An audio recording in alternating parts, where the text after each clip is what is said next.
Welcome to the Jamal Thomas Morning Show. My name is Jamal Thomas. This is indeed my show. I want to get the volume level right. There we are. I hope you guys are doing all right this morning. This is a Monday morning. Monday mornings are always, Monday mornings. They are what they are. But that being said, I'm glad that you could join me on this Monday morning. A lot of news, a lot of interesting news. I want to give a shout out to the chat first and foremost. You guys are from all over the world, so welcome to this show. You could be anywhere this morning or this evening if you're in Australia. General Choi, looking at you. But you decide to be here, and I appreciate you guys for being here. A lot of news. I think one of the big bit of news over the weekend was the Houthis, Ansar Allah. They landed a straight direct strike on Ben Gurion Airport. There are multiple angles of this. I'm going to show the angle from a person on the ground because her response is just fantastic. This is the clip. Whoa. Oh my God! Oh my God! No cred! No cred! No cred! Now, that strike has consequences, and it has severe consequences. For Israel specifically, all of the airlines effectively said we are no longer flying in Israel because we cannot ensure the safety of those planes in Israel, considering Houthis are landing shots in Ben Gurion Airport. I want to show something else. So in addition to that strike, you have this come out in Times of Israel. Notice what it says here. Notice what it says here. This is fascinating. The IDF said it made several attempts to down the missile, which ultimately landed with the perimeter of Ben Gurion Airport, not the perimeter, hit Ben Gurion. The U.S. deployed THAAD to Israel last year amid tensions with Iran. So their own air defense couldn't take it down. And apparently the THAAD system couldn't take it down. And it hit home. Hit home. So this will have consequences. Now, Israel has come out and effectively said they're going to do a full blockade and taking over of Gaza. In fact, the vote took place on Sunday, and Sky News is reporting it. Israel has approved a plan to capture all of the Gaza Strip and remain there for an unspecified length of time, Israeli officials say. So they've made the decision, despite the fact that we're losing men, despite the fact that our men are getting killed, despite the fact that they have mental issues and many of them don't even show up for service, we are going to take over all of Gaza. We have the president to back us in doing this, so we are going to do it. Houthis' response to this has been, okay, if you're going to do that, then we are expanding our campaign to a full air blockade of Israel. Yemen's military announced that in response to Israel's plan to expand operations in Gaza, the Yemenis will impose a, quote, comprehensive air blockade, unquote, on Israel by targeting the country's airports and ask that all airlines stop flying to Israel for their own safety. If you're going into Israel, you are an enemy combatant and you will be hit like anybody else. That is what is taking place. Yemen is the only country that has decided to stand up for the Palestinian cause or, to be against genocide. The West, for the most part, has been okay with this genocide and even covered for it. And they have paid a heavy cost. The number of airstrikes that the Trump campaign has been doing, I mean, if I'm not mistaken, they did like 100 or something on Sunday. And they are not, most of the people they're hitting are civilians. Most of the people they're hitting are civilians, the overwhelming majority. And there's been reports coming out of the U.S. media that there's been frustration coming out of the Trump campaign or the admin, because they haven't been able to pacify Yemen, meaning they haven't been able to take down the air defenses. which means they haven't been able to go to phase 2, whatever murderous plan they have on their minds. And so Yemen has been continuing to send off those missiles, and those missiles seemed to be very difficult to intercept. That's amazing. This is one of the poorest countries in the region, and yet they've been able to build a sophisticated military arsenal that, A, in one sense, can target U.S. ships, U.S. crewmen looking at you, and B, land pinpoint shots in Israel consistently, over and over and over again. And now they're saying that effectively this is going to go after the airports. This is amazing. This is amazing. I've said before, they're doing God's work, and they are indeed doing God's work. So there is that. There's also something else coming down the pipeline in regards to, I don't know what you're going to call it, an anti-boycott Israel bill that they're trying to push through on the federal level. So HR 867, just to give a snapshot of somebody who wrote this up. Fines up to $1 million, prison sentences up to 20 years for Americans participating in the boycott of Israel or settlements if these boycotts are endorsed by international bodies like the UN or the EU. Now, there was a huge amount of pushback from this from people like Marjorie Taylor Greene and Thomas Massie. And Massie reported, I believe that was this morning, that this bill, for the time being, has been shelved. Apparently, HR 867 has been pulled from the schedule for this week. Thank you for the vocal opposition to the platform. It was ridiculous that the bill was leadership could have submitted it for a vote in the first place. For one, this would have been struck down by the courts. There's that.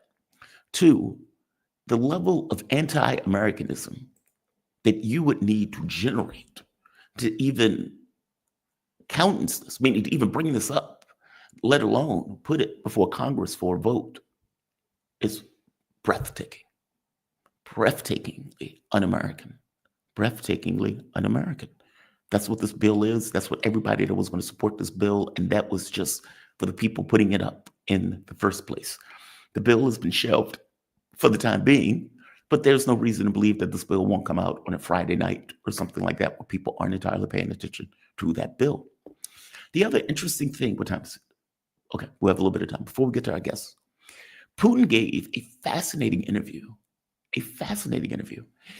And he says a few things in that interview that gives what's in his mind. I'll say it that way, what's in his mind. For one, it's competent. I can show you Trump's recent interviews, completely incompetent. Those interviews are competent, coherent.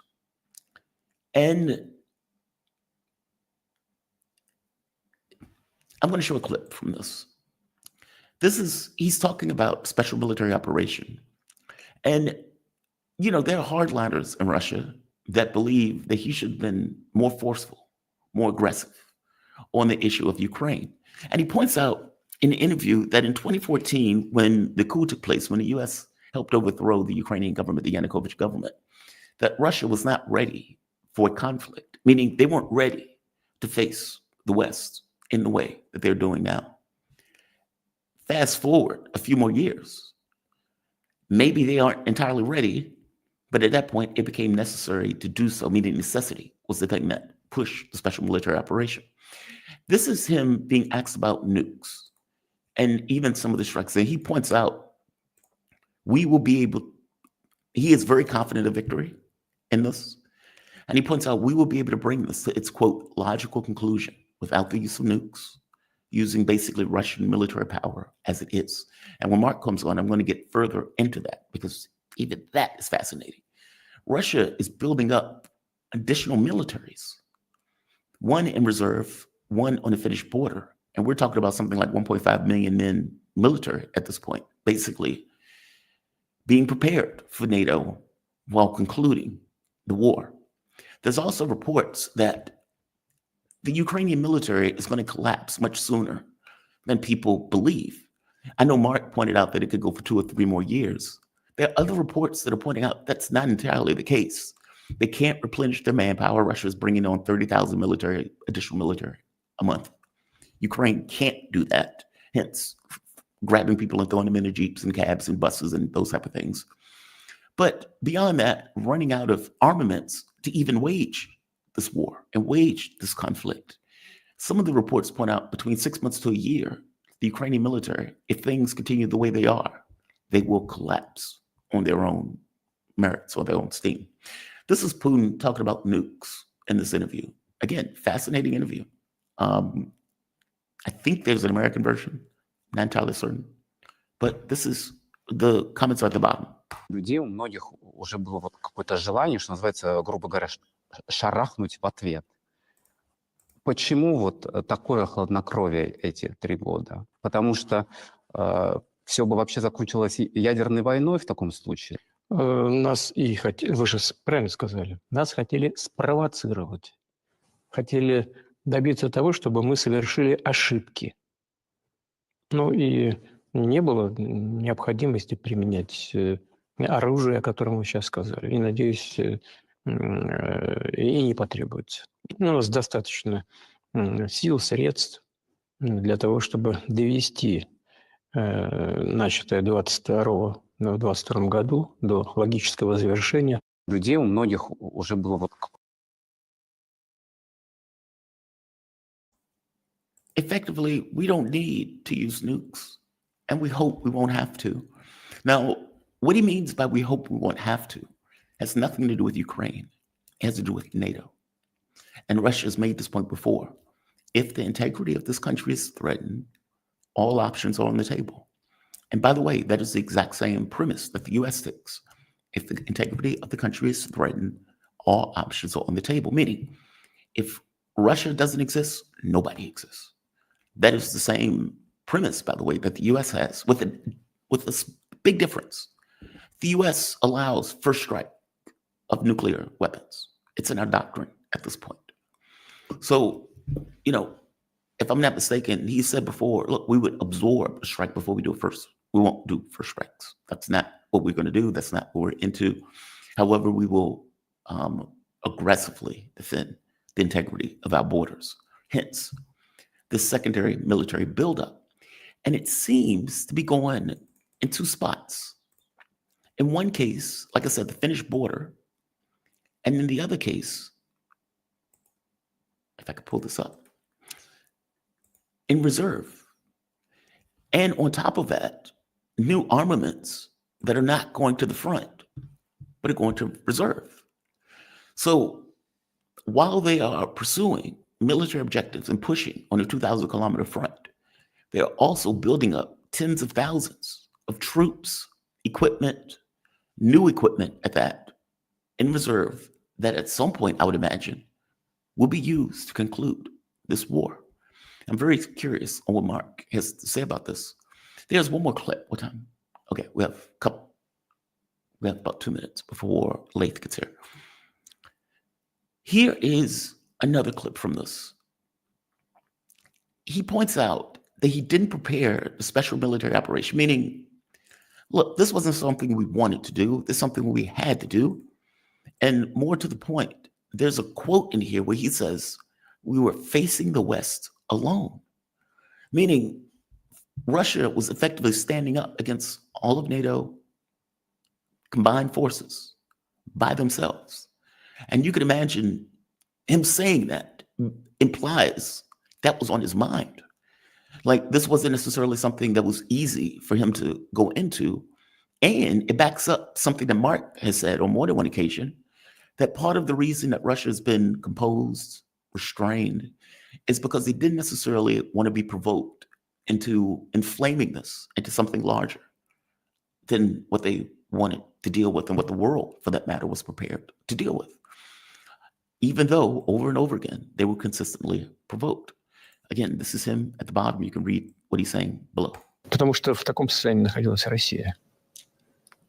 Мы не могли не верить и не могли приступить к каким-то резким движениям, не проводя соответствующую работу в сфере безопасности и в сфере строительства вооруженных сил, и в сфере экономики и финансов. Но мы специально не готовились к этому. Мы искренне стремились все-таки решить проблему Донбасса мирными средствами. Но оказалось, что другая сторона думала и действовала иначе. Поэтому спецоперацию не... I hope you got that. We tried to resolve this through peaceful means. And they did. Minsk agreements, 1 and 2, Istanbul agreements. Putin put out his own plan saying, hey, we need to come up with a new security architecture of Europe. All of those things were ignored. All of those things were blown away. And whatever it was when they began the special military operation, that is not the way it is now. If you look at its association with Iran, North Korea, BRICS, China, they have integrated themselves into the world in a way where that West seems to be more isolated today than it was, whereas Russia seems to be more integrated. The drones that they're getting from Iran, the troops that they were getting from North Korea in order to assist in pushing back Ukraine out of Kursk, the military armaments that North Korea is building on behalf of Russia, meaning sending those things to Russia. This is not a singular Russia against the world. This is a united front on some level, with Russia being the bulwark, the tipping point of the spear in that. It's a fascinating interview. If you get the opportunity to see it, definitely check it out. I strongly believe there's one in English that you can find and catch up with. It is, to put it mildly, fascinating. Simplicus the Thinker goes through the Washington Journal, Wall Street Journal article. And in that Wall Street Journal article, they point out the level, this notion that Russia's running out of materials and manpower is nonsense. And not just nonsense. They are, the amount of armaments that they're bringing to bear is breathtaking. Again, getting drones from Iran, their own production of armaments, and also from their point of view, they may end up in a war with NATO. So their view of the world is, we need to not just win this war, but we need to prepare for a larger war just in case we are either attacked or our borders are somehow breached, or if we need to respond to some kind of NATO provocation. That is what they're building up. That is what they're preparing for. Now, that should be terrifying on some level. By the same token, how could you not do that, considering what Europe is doing and the way they're behaving right now? All notions of negotiations seem to be off the table. Trump seems to be able to scare Zelensky on some level. But let's also be very clear. This is now Donald Trump's war. Donald Trump can't go around and say this is Joe Biden's war. This, by all measure, is Donald Trump's war. The mineral deal is very strange. And I think we've pointed it out. Even when I was talking with Alex Craner, he pointed out how odd that deal is. Supposedly, there is some kind of fund. Now, we've only seen one part of that deal. There are like 2 other parts of that deal that haven't necessarily been disclosed. On top of, there's supposed to be a fund, weapon systems that the United States are given are supposed to be accepted almost as a cash part of the deal, with the notion that the U.S. gets that money back at some point when money is apparently made from the deal 15 years into the future. It's like a warped Lease agreement where we're supposedly, ostensibly, going to get paid back at some point later, a decade or 2 or 3 later. That also depends on how much of Ukraine is even left. There's that part. Meaning, regardless of what deal you've signed, you can't do anything while the war is taking place. And while that war is taking place and Russia is taking more and more territory, right now they're in Sumy. At some point, Sumy may come up for a vote of, do you want to join the Russian Federation? In which case you have another territory that is now part of Russia that they must subsume.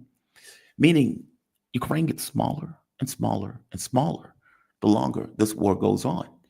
And any deal that you've effectively made with Ukraine doesn't all that much matter if you have a shrinking amount of Ukraine that the deal even applies to. And again, it's not just rare earths. It's anything that effectively comes out the ground: oil, gas, whatever, minerals, the works.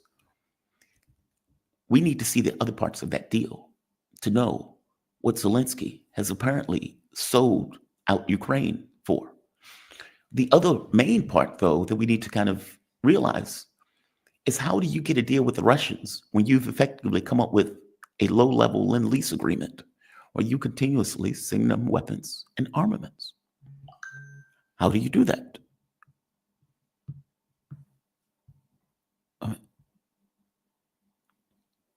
I think I made a mistake in regards to timing.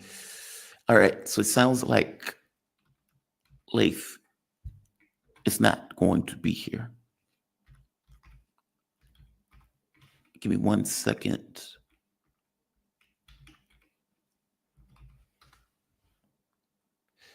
Yep, Laith is not going to be here today.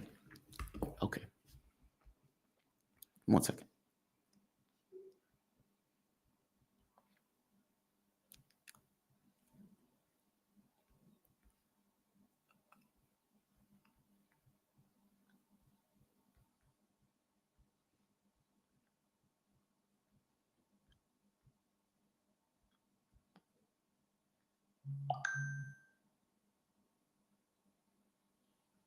Okay.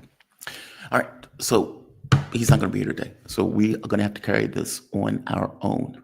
The mineral deal thing effectively means that Donald Trump, for an indefinite period of time, is going to be given weapons, money, well, maybe not money, but it seems like weapons anyway, to Ukraine. This came out, and this article by the New York Times is rather fascinating for what it's implying. So apparently, Trump is pulling missile defense systems from Israel in order to send to Moscow. If I can find the clip and the image, which is pretty wild considering the Houthis just struck Ben Gurion Airport. So your THAAD missile system, right here. So the missile system didn't do the job it was supposed to do. Okay, there's that. That's interesting by itself. The Iron Dome didn't do the job it was supposed to do. Again, very interesting by itself. The U.S. president decides to send $50 million in military assets to Ukraine. Okay, so now Trump is allowing weapon systems to go to Ukraine. Apparently, F-16s, or at the very least parts of F-16s, are going to Ukraine to beef up their supply. And then you get more American air defense is on the way to help Ukraine. A Patriot air defense system is moving from Israel to Ukraine, and Western allies are discussing the logistics of getting Germany or Greece to send another.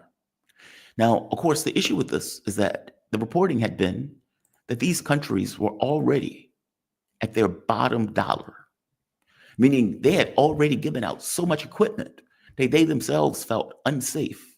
Now, the rub is, who the hell is attacking Germany? And who the hell is attacking Poland? Nobody. These countries are not under threat. These countries are not at war. So I understand that every country wants to have a certain amount just in case. But I'm pointing out that they're already at their bottom dollar of equipment. And so trying to get Germany or some of these other countries to send more, maybe a no on its face, or at the very least, if they do so, they are gutting themselves even further into a hole, into a ditch. And no, they can't make up those supplies. If the United States is the main supplier of these weapon systems, and the U.S. itself doesn't have enough to send, then how can the U.S. replace what is in these other countries if anything pops off, right? So they're getting one more weapon system at a time with Israel's own air defense. It's not enough to stop one of the poorest countries in the Middle East from hitting their territory. Isn't that fascinating? Isn't that fascinating? Just amazing, just outright amazing. Donald Trump, well, one more thing before I go to something else. I had a conversation with Morandi over the weekend, and my main question to Morandi was, what is in the Iranian government's mind? And I know I ask that a lot. What is in people's mind? Because I do believe what's in their mind controls the way they behave. And just because they say something doesn't mean they believe it. People could say whatever they want. You could be very diplomatic if you know that there's no diplomatic solution, even though you may want to keep the war going. So what is in Iran's mind? Now, do I believe that Iran was negotiating in good faith? Yes. Yes, I do. I don't believe for a moment that Russia or China wants a war with Iran and the US. I don't believe it. 2, do I believe that Iran trusts the US? No, I do not. No, I do not. They would be insane to do so, especially Trump. So, yes, you would go through negotiations and you would negotiate in good faith on the hope that you would get a deal that would alleviate sanctions, that would help your economy, win-win deals. You would do that. But you're going into the negotiation believing that they're lying, that they can't be trusted. You hope you can get a deal, but you don't know that you can get a deal. And more likely than not, you may even be assuming at some point this deal is going to fall apart. Their demands are getting more maximalist. And in getting more maximalist, we didn't believe we can trust them anyway. So we need to be prepared for military conflict. Meaning, the reason I was asking Miranda in that interview what was in Iran's mind was because I was trying to understand whether or not they accepted that more likely than not, it would require a test of strength before they could ever get an actual deal. What do I mean by test of strength? The US, and do you believe that Donald Trump would be looking for a deal with Russia if Russia was losing the war? It's that. This is not about what's right and wrong. The US and Europe have gone with absurd a premise to this conflict. I've called it the stab in the back myth for how ludicrous what they've been saying has been. Trump comes in and he bullies the world in general. But he says he wants to make a deal with Russia because he understands that A, this is getting us closer to nuclear war. B, Ukraine is losing the conflict. And C, if this keeps going, they will collapse. So Trump says, I want a deal. Now, the deal that he wants is nonsense. On its face, it's nonsense. A, they don't trust you. B, you've been on the ground murdering, killing Russians for the last 3 years. C, trying to act as if you're a mediator when you're a participant of the conflict is deceptive on its face. Losers don't get to dictate terms.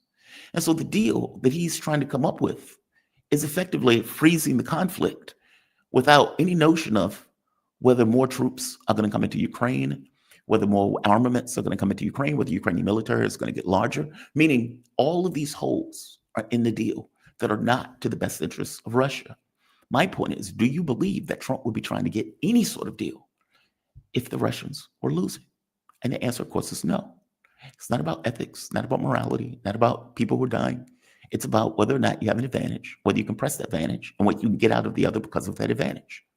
So it took blood for Russia to gain respect from Europe, who's now freaked out because they realize, oh my God, they're far more dominant than anybody else in the region, and maybe even if the US military was here. So they took their respect at the barrel of a gun. And no, I know if you're being brought up, your values tell you that it's bad to fight. It's bad to do that. But your parents are lying to you. The truth of the matter is, unless you have some kind of overarching structure that ensures behavior, then your respect is gained at the end of your fists or the barrel of a gun. It's life. God is not going to get involved. And in the case of foreign policy, where you have countries, they had to take it at the barrel of a gun, killing and dying for 3 years until it got to the point where it was clear they're winning this war against NATO forces. And NATO and the US can't do anything about it. As Trump says, they have no cards. Okay, what about Iran? What about Iran? Does the US look at Iran with a level of respect? Or are they looking at them as, we believe we could get more out of them than they're willing to give if we threaten, and even if we get to the point of having to attack them? It's that. So if you're the Iranian side and you are saying, we are not getting rid of our centrifuges, we have every right to have nuclear armaments like anybody else. In fact, the foreign minister of Iran, Arghachi, came out with a statement with a certain level of exasperation because, as you know, at this point, the U.S. has pulled out of talks. Now, Iran is trying to be very diplomatic about the fact that the U.S. has pulled out of talks, but the U.S. has pulled out of talks and didn't even arrange for the next session of talks. On top of that, you get Hegseth putting out a tweet saying that they're going to attack Iran, again, head of the Pentagon, putting out a drunken tweet, guzzling a bottle of vodka. We're going to attack Iran at the time of the place of our choosing. Okay, again, that's interesting, right? You're supposed to be in the middle of peace negotiations, and you're putting out tweets talking about attacking the country that you're supposed to be negotiating with. Then you get Trump. And just to be very clear, a lot of this is frustration that they weren't able to pacify the Houthis. That's what a lot of this is about. The Houthis are continuing their attacks. There's a huge amount of press about USS Truman dropping a plane off the side of the ship where they lost, $60 million was up in smoke, trying to apparently get out of the way of missiles or drones that are coming from Yemen. This is deeply humiliating. You get press pointing out that the U.S. hasn't been able to stop the Houthis from their attacks. And so Trump puts out this. My point is, in all of this, is that they are creating the context for an attack. That is what they are doing. And it is very possible that the negotiations were always fake. They were always done with the premise of saying, well, we did everything we could to negotiate. We couldn't come to an agreement. And so now we have to go to a military option. That could have been where they were. Now, the reporting is that they fired Mike Waltz because Waltz was an Israeli spy, which he was, by the way, and that he was trying to work with Netanyahu to come up with an attack plan before even discussing it with Trump. Okay, well, Big Papa doesn't like that. If we're going to attack somebody, Big Papa wants to make that choice, apparently. So Waltz is out on his ass. That doesn't mean that the overarching idea and the people around Trump who are maneuvering and in his ear always had this notion that you negotiate with the notion that you will end those negotiations at some point, blame Iran, and then attack Iran. Now, what Morandi pointed out is correct. There is value in being seen as a peacenik or as rational, somebody who doesn't want to go to war, who doesn't want to get people killed. And so when the JCPOA first ended, Iran stayed with the negotiations for another year. In these negotiations, despite the fact Iran knows everything that I am saying now and would have had to plan for everything that I am saying now, that the U.S. was never an honest arbiter in those negotiations, are still going to be very diplomatic, are still going to say, well, the negotiations have been postponed. Okay, have they been postponed or ended? Which one is it? We don't really know, do we? Because we don't know what's coming out of the Trump administration. I will say what is coming out of the Trump administration are threats and linking the Houthis to Iran. So every attack by the Houthis that they make, Trump is saying that's Iran's attack. Every attack that goes at one of the ships, that's Iran's attack. And so Iran is responsible for everything that the Houthis do. Doesn't it sound like a context to attack Iran is being crafted and created either by the Trump administration in coordination with Israel, or for that matter, the people around Trump who's telling him the same thing and who, at this point, he may be believing? Meaning whatever his original intentions were in sending Wickoff, and they could have been get a deal, is irrelevant to the point that now it seems like a context is being created to attack Iran. This is Trump's tweet that came out over the weekend. Let nobody be fooled. The hundreds of attacks being made by the Houthi is a sinister mobster thugs based in Yemen. I love the way he puts this when he's murdering civilians left and right himself.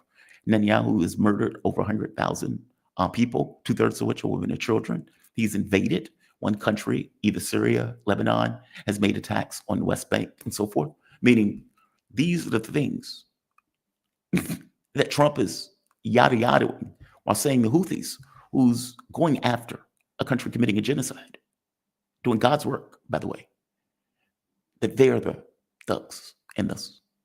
Every accusation is a confession. Let nobody be Yemen. They're hated by the Yemeni people. They're not. I could show you the videos of a million Yemenis coming out in protest. All emanate from and are created by Iran. He's made a linkage between the two. Now, under this model, by the way, Russia would be well within its right to drop an Orezhnik on Britain, on Germany, on France, on Czech Republic, on Poland. Meaning, if this is your logic, then under that logic model, Russia would have been perfectly within their right to hit all of those NATO countries with an Orezhnik missile. If that's your logic, you've been given hundreds of millions of billions of dollars to a war in order to kill Russians. Okay, the Houthis, who are trying to prevent and at the very least create a hedge against a genocide, you are effectively saying that they are linked to Iran, and anything that they do is effectively Iran doing it, which is outrageous considering how the hell are they supposed to get weapons and armaments into Yemen? You have naval blockades, you have ships in the region, you have all of these aircraft carriers and strike groups. How do you expect them to do that? How are you linking these two? Here's the other part. He says, any further attacks or retaliation by the Houthis will be met with great force, and there is no guarantee that the force will stop there. Iran has played, quote, the innocent victim, unquote, of rogue terrorists from which they've lost control, but they haven't lost control. They've dictated every move, giving them the weapons, supplying them with the money and highly sophisticated military equipment and even so-called intelligence. Every shot fired by the Houthis will be looked upon from this point forward as being a shot fired by the weapons and the leadership of Iran. So, tell me again about these negotiations. And I've had people on the show who said that the negotiations were legit, who said that they were shocked that these negotiations were legit and that they were trying to really get a deal. But as I've told you, I've been very skeptical of this. The context of history matters. You can't look at this stuff in a sandbox, meaning you can't look at Trump, Iran, as if history doesn't exist. You have to look at it as weapons of mass destruction in Iraq. Iraq didn't have weapons of mass destruction, didn't stop the US from destroying it. Attacks on Afghanistan to destroy that government and take over Afghanistan. Years of subversive attacks on Syria, billions and billions of dollars spent with intelligence and whatnot in order to overthrow the Syrian government. They finally were able to accomplish that. The Wonder Twins, or triplets, the US, France, and the UK, attacking and destroying Libya after sending in goons and dogs to go after Gaddafi, who was ultimately sodomized by a machete. I hope you get my point. There's a context. Whether it's Democrat, Republican presidencies, this has been consistent. That thread has never broken, nor has that thread ever stopped.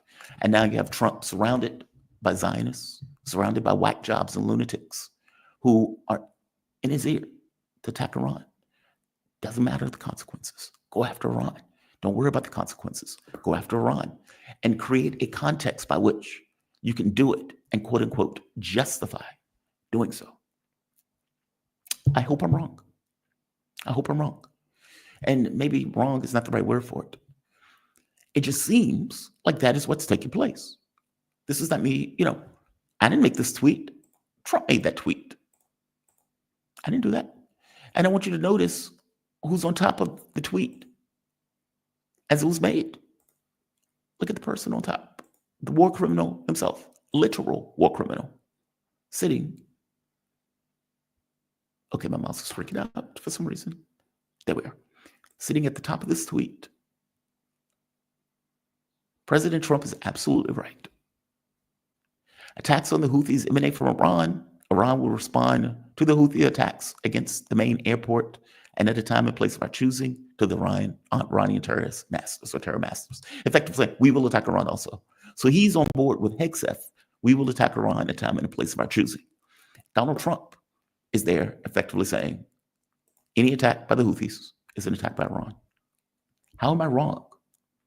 That it seems like a context is being crafted to justify attacks on Iran. Now, my question is, does Iran need to take their respect at the barrel of a gun, just like Russia did? And is the US overplaying its hand or overplaying its belief in its military capabilities in any attack on Iran, especially if the Arab states don't allow their airspace to be used? What does it look like if a B-52 gets knocked out the sky? What does it look like if those attacks are ineffective or don't do what you want them to do, and Iran responds with overwhelming force?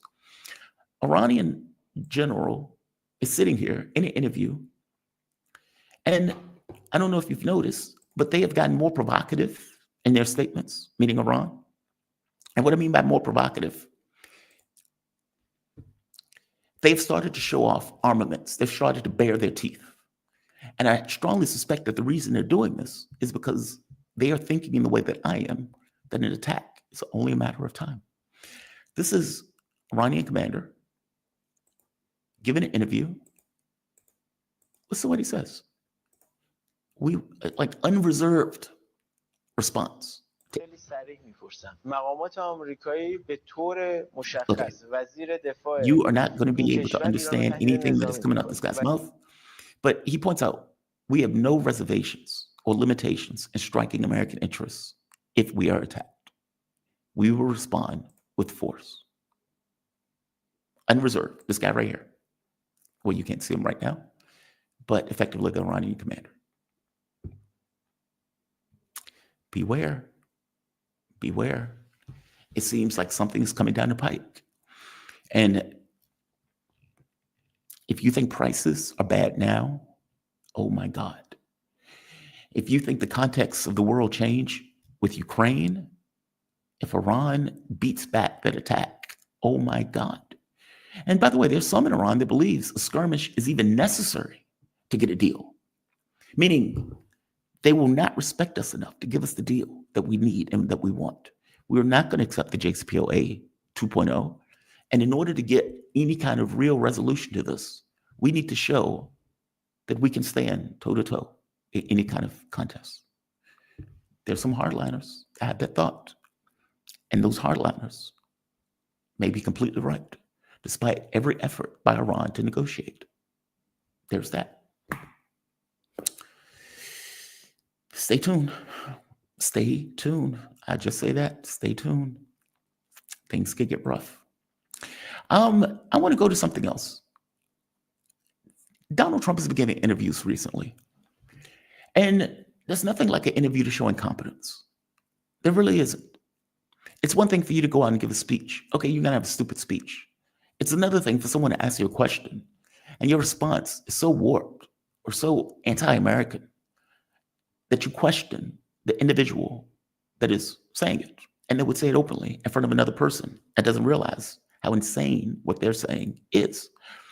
That has, for the most part, been Donald Trump's interviews recently. He's here with Kristen Welker, and he apparently doesn't all that much believe in the Constitution, or for that matter, due process. And for the American president to sit there and say it is amazing. You would think MAGA would be outraged by this, but not so much. I would wager to you that the cult that there are, every bit as much as liberals are a cult, they'll back their Big Papa, they'll back their dear leader. Your Secretary of State says everyone who's here, citizens and non-citizens, deserve due process. Do you agree, Mr. President? I don't know. I'm not a lawyer. I don't know. Well, the Fifth Amendment says I don't know. It seems it might say that, but if you're talking about that, then we'd have to have 1 million or 2 million or 3 million trials. We have thousands of people that are some murderers and some drug dealers and some of the worst people on earth. But some of the worst, most dangerous people on earth. And I was elected to get them the hell out of here, and the courts are holding me from doing it. But even given those numbers that you're talking about, don't you need to uphold the Constitution of the United States as president? I don't know. I have to respond by saying again, I have brilliant lawyers that work for me, and they are going to obviously follow what the Supreme Court said. What you said is not what I heard the Supreme Court said. They have a different interpretation. Is anyone in your administration right now in contact with El Salvador about returning Abrego Garcia to the United I don't know. States? You'd have to ask the Attorney General. That's an amazing clip. That's an amazing clip. That is a U.S. president that was elected under the Constitution, by the way. Meaning, Donald Trump's powers don't flow from Trump. They just don't. It's not like Trump was born and he had all of these political powers. The legal structure It's a fake reality under real reality. It's kind of like if I build a computer program, and in the computer program, I ascribe physics in a way that allows this character to shoot fireballs, this other guy to fly, this other guy to do something else. Okay, they can't do that in the real world, but they can do that in the world that I create and that I generate. That is law. Those are laws. The ability for a president to throw somebody in a cage, or the attorney general throw somebody in a cage, the ability to investigate somebody, the ability to take property, that is not something that is God-given. You can do it by force. By force, yes, mano a mano. But when it's done under law, you have police powers and military powers that are associated with it that allow you to do it. Those are powers that you have as president or as governor or as et cetera. I'm saying that those powers are given to him under the Constitution. And Donald Trump doesn't seem to realize, acknowledge, or understand that due process is given to the worst criminal that you can think of. Think of the worst criminal in the world. Think of, rapist, murderer, shoots his mom in the face, takes a dump in his daddy's entrails, goes on a killing spree, kills 200 people, whatever. Think of the worst. They still get due process under law. Still get it. Doesn't matter. It's the law. The same law that allows you to be president, that allowed you to run in an election and win that election. And for the Democrats, to not just say, well, we don't accept the election results. Well, that would be breaking the law, something that you did in 2016. But whatever, I hope you get my point. The idea that he's sitting here saying, well, I don't know if these people should get due process because there's so many court cases. Sounds like you need more judges. As opposed to breaching the bounds of the Constitution. And yes, he should be impeached for this if he does this. Meaning, if the president is ignoring due process, then the president is committing a crime under the Constitution, and the president should be impeached for doing so. Full stop. Now, the problem with this is obvious. Democrats shot their load in the first Trump administration when they were coming up with these nonsense impeachments. The second impeachment, fair game. If the president doesn't want to leave, the president should be impeached and put in a cage. The first impeachment was nonsense. But the fact is, you've had two bites at the apple of Trump. You went with one nonsense trial after the next in order to keep him from running and getting into power. And so now that he is in power and he's doing stuff that is unconstitutional, how can you have an impeachment? And would the public even back you on that impeachment? Would they even believe what you're saying, considering the last two and the last nonsense bogus trials? You've shot your load.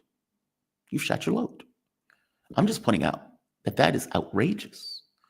It is astonishing that a president who is under the same laws that protect due process is saying that. If you can blow off laws of due process, other people can blow off other laws also. Be aware of that. There's a reason that going against elections is a third rail in American politics. They don't do it because your entire legitimacy is conferred through that Constitution. And if indeed you challenge the electoral results, you challenge whether or not a president is legitimate or not, you may get large numbers of Americans that say, that guy's illegitimate. I don't have to do shit that guy says. That is a crisis that you're generating and creating, even in this notion of blowing off the Supreme Court. That is an outrageous comment by Donald Trump. And it should be condemned across the political spectrum, including by Republicans and including MAGA, who took issue with themselves being thrown in a cage in January 6th, with them throwing away the key, with them not necessarily getting the most due process in that event. That's amazing. That's amazing. I'm going to go to another, again, stupid quotes or stupid comments by Trump. Hey, Trump, the economy seems to be hitting the skids. It seems to be hitting the skids. You were so freaked out by Amazon showing the price of your tariffs that you contacted Jeff Bezos in order to bully him to not put up the prices.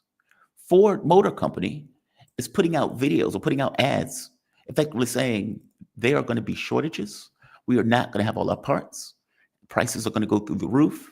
And it's not just Ford. So the economic news showed a 2.7% downturn from the fourth quarter. When is this your economy? How about that? This is Trump trying to explain when the economy becomes his economy. And again, this is That means we're not. this is deeply silly, but here we are. You've been arguing all week that this is President Biden's economy. Is this now your economy, sir? Well, I think certain aspects of it are. Costs are. I was able to get down the costs, but even that, it takes a while to get them down, but we got them down good. We lost $5 to $6 billion a day with Biden. $5 to $6 billion. And I've got that down to a great number right now in a record time. You know, we're talking about 100 days. But just think of what that is. $5 billion a day we're losing on trade. And we were very tough with China, as you know. We put 145% tariff on. Nobody's ever heard of such a thing. And we've essentially cut off trade relationships by putting that much of a tariff on. And that's okay. We've gone cold turkey. That means that we're not losing. You know, we lost $1 trillion to China. $1 trillion. That means we're not losing $1 trillion when we go cold turkey because we're not doing business with them right now. And they want to make a deal. They want to make a deal very badly. We'll see how that all turns out, but it's got to be a fair deal. When does it become the Trump economy? It partially is right now. And I really mean this. I think the good parts are the Trump economy and the bad parts are the Biden economy. Do you know how stupid that sounds? Like, no, like for any MAGA supporter or for anybody on this channel that believes that he is working in your interest, do you know how stupid that sounds? You get a 2.7% dip, 0.3% in the first quarter. You have economists predicting stagflation that is now being spoken about openly, that's what we're going to run into, higher costs and a recession. And he is arguing, well, the good parts of the economy are mine, but the bad parts are Joe Biden's. That is his argument that he is making. That is the argument his entire administration is making. The good parts are mine, but the bad parts are Joe Biden's. No, this is your economy. These are your tariffs. You decided to have the tariff war. You did that. Nobody else did that. This is your economy. And the costs that are rising, this notion that, well, people can just get 3 baby dolls as opposed to 27. Who's buying 27 dolls? Who's doing that? What he misses is food, cars, items that you buy in the store, just regular items, because many of those items have products that are from China or from elsewhere. When the shelves become empty, then what? And there's a secondary question about small business. What happens to small business, right? I mean, after all, they get items from other places when they sell in their stores. Are you going to do anything for the small businesses that you are effectively destroying? And of course, Trump's answer is no. His answer is no. F the small businesses. He doesn't care. And to make this even worse, part of the reason he doesn't care is, as I keep pointing out, Trump's a billionaire. He's a billionaire. He doesn't care. Elon Musk is a billionaire. He doesn't care. When she's asked him about increased prices, listen to what he says about increased prices. Again, there's political language that you could use to try to get away from this. But he evokes some of the most ludicrous ways of dealing with real concerns that Americans have about their prices going up. And just to add one more point, this is not just everyday workers' prices going up. People on fixed incomes. If your mom, if your aunt, if your grandmother, if your grandfather, if they're getting Social Security or Medicare, okay, well, Elon Musk is destroying Social Security and Medicare, or at the very least has gone through the process of destroying it and gutting it. Republicans are putting through a bill now to take nearly $1 trillion out of Medicaid. So the very things that the American public would rely upon to ensure that they remain, let's say, stable, are being destroyed while simultaneously increasing the prices on those same Americans who have a fixed income. He discusses this in terms of baby dolls, because for Trump, that's what Americans are concerned about, baby dolls and pencils. You said maybe the children will have 2 dolls instead of 30 dolls. Yeah. And maybe the 2 dolls will cost a couple of bucks more than they would normally. Are you saying that your tariffs will cause some prices to go up? No, I think the tariffs are going to be great for us because it's going to make us rich. But you said some dolls are going to cost more. Isn't that an Sure. I don't acknowledgement think that some children- I prices don't will think go that- up? I don't think a beautiful baby girl that's 11 years old. Just to be clear, she nailed his ass on that. You're saying two different things. In one sense, you're arguing prices are not going to go up. We're going to be rich. In another sense, you're arguing, well, people can do it with just 2 baby dolls as opposed to 10 or 12. Okay, well, which one is it? If prices are not going to go up, why can't they get their 12 baby dolls? Which is, again, a ludicrous premise, but whatever. Both things can't be true. You've just been caught in a lie. All right, how do you get out of the lie that you've just been caught in? Let's go back to Trump. As he, mendacious to the hilt. Said this week got a lot of attention. You were at your cabinet meeting. You said, quote, I'm going to quote what you said, maybe the children will have 2 dolls instead of 30 dolls. Yeah. And maybe the 2 dolls will cost a couple of bucks more than they would normally. Are you saying that your tariffs will cause some prices to go up? No, I think the tariffs are going to be great for us because it's going to make us rich. But you said some dolls are going to cost more. Isn't that an Sure. I don't acknowledgement think that some children- I prices don't will think go that- up? I don't think a beautiful baby girl that's 11 years old needs to have 30 dolls. I think they can have 3 dolls or 4 dolls because what we were doing with China was just unbelievable. We had a trade deficit of hundreds of billions of dollars with China. When you say they could have 3 dolls instead of 30 dolls, are you saying I'm saying they don't need to have Americans 30 could dolls. see empty store shelves? No, I'm not saying that. I'm just saying they don't need to have 30 dolls. They can have 3. They don't need to have 250 pencils. They can. Again, who is buying 250 pencils and who is buying 30 dolls? Who is doing this? Who is this person? And is this the normal American that is buying 30 dolls? It's an absurd premise. And even with that absurd premise, she pins him on the lie. Well, wait a minute. If you're saying that Americans typically buy 30 baby dolls, okay, let's accept that. Why are you saying now that they can have 3 instead of 30? Because of your tariffs. Doesn't that mean that the prices are inflated by 10 times what they were prior? In which case they can't afford 30 baby dolls. They just have to settle for 3. Doesn't that mean that? And for what, the billion pencils that you believe people are effectively buying? So what are you saying? Meaning, in his own statement, he's implying a 10 times increase in cost. 3 times 10, 30. In his own statement, while simultaneously saying prices won't go up. That's amazing. How are you this stupid? And I mean this to say, if you decide to get into tariff war, fair enough, fine, right? But it looks like you will be able to explain it in a way that will make more sense. Yes, prices will go up in the short term. However, in the long term, things are going to be better off for America because we're going to bring businesses back, et cetera, et cetera. It could still be a lie, but at the very least, it will be a coherent lie as opposed to this nonsense that he came out. It's like he just wings it. He just wings it. I'm just going to bullshit my way through this interview. I'm going to do fine bullshitting my way through this interview. And of course, the interview didn't turn out fine. It looks absurd, especially when you compare it to the interview that was taking place with Putin. He's coherent. He makes sense. It sounds like at times he's speaking from his heart. Other times he's speaking from his head. He talks about how he was disillusioned by Minsk, meaning he's sitting there having a coherent interview that at the very least makes sense. Trump's interviews often just don't. It's like what you heard there. And what about small businesses? Considering that what you're doing is increasing costs and those tariffs will be paid by Americans, and the small businesses are going to, by definition, get less business because people are not going to be buying those products. Do you realize the price of oil has plummeted to like $60 a barrel? Now, you may say that's great, but understand why. We are going into summer months.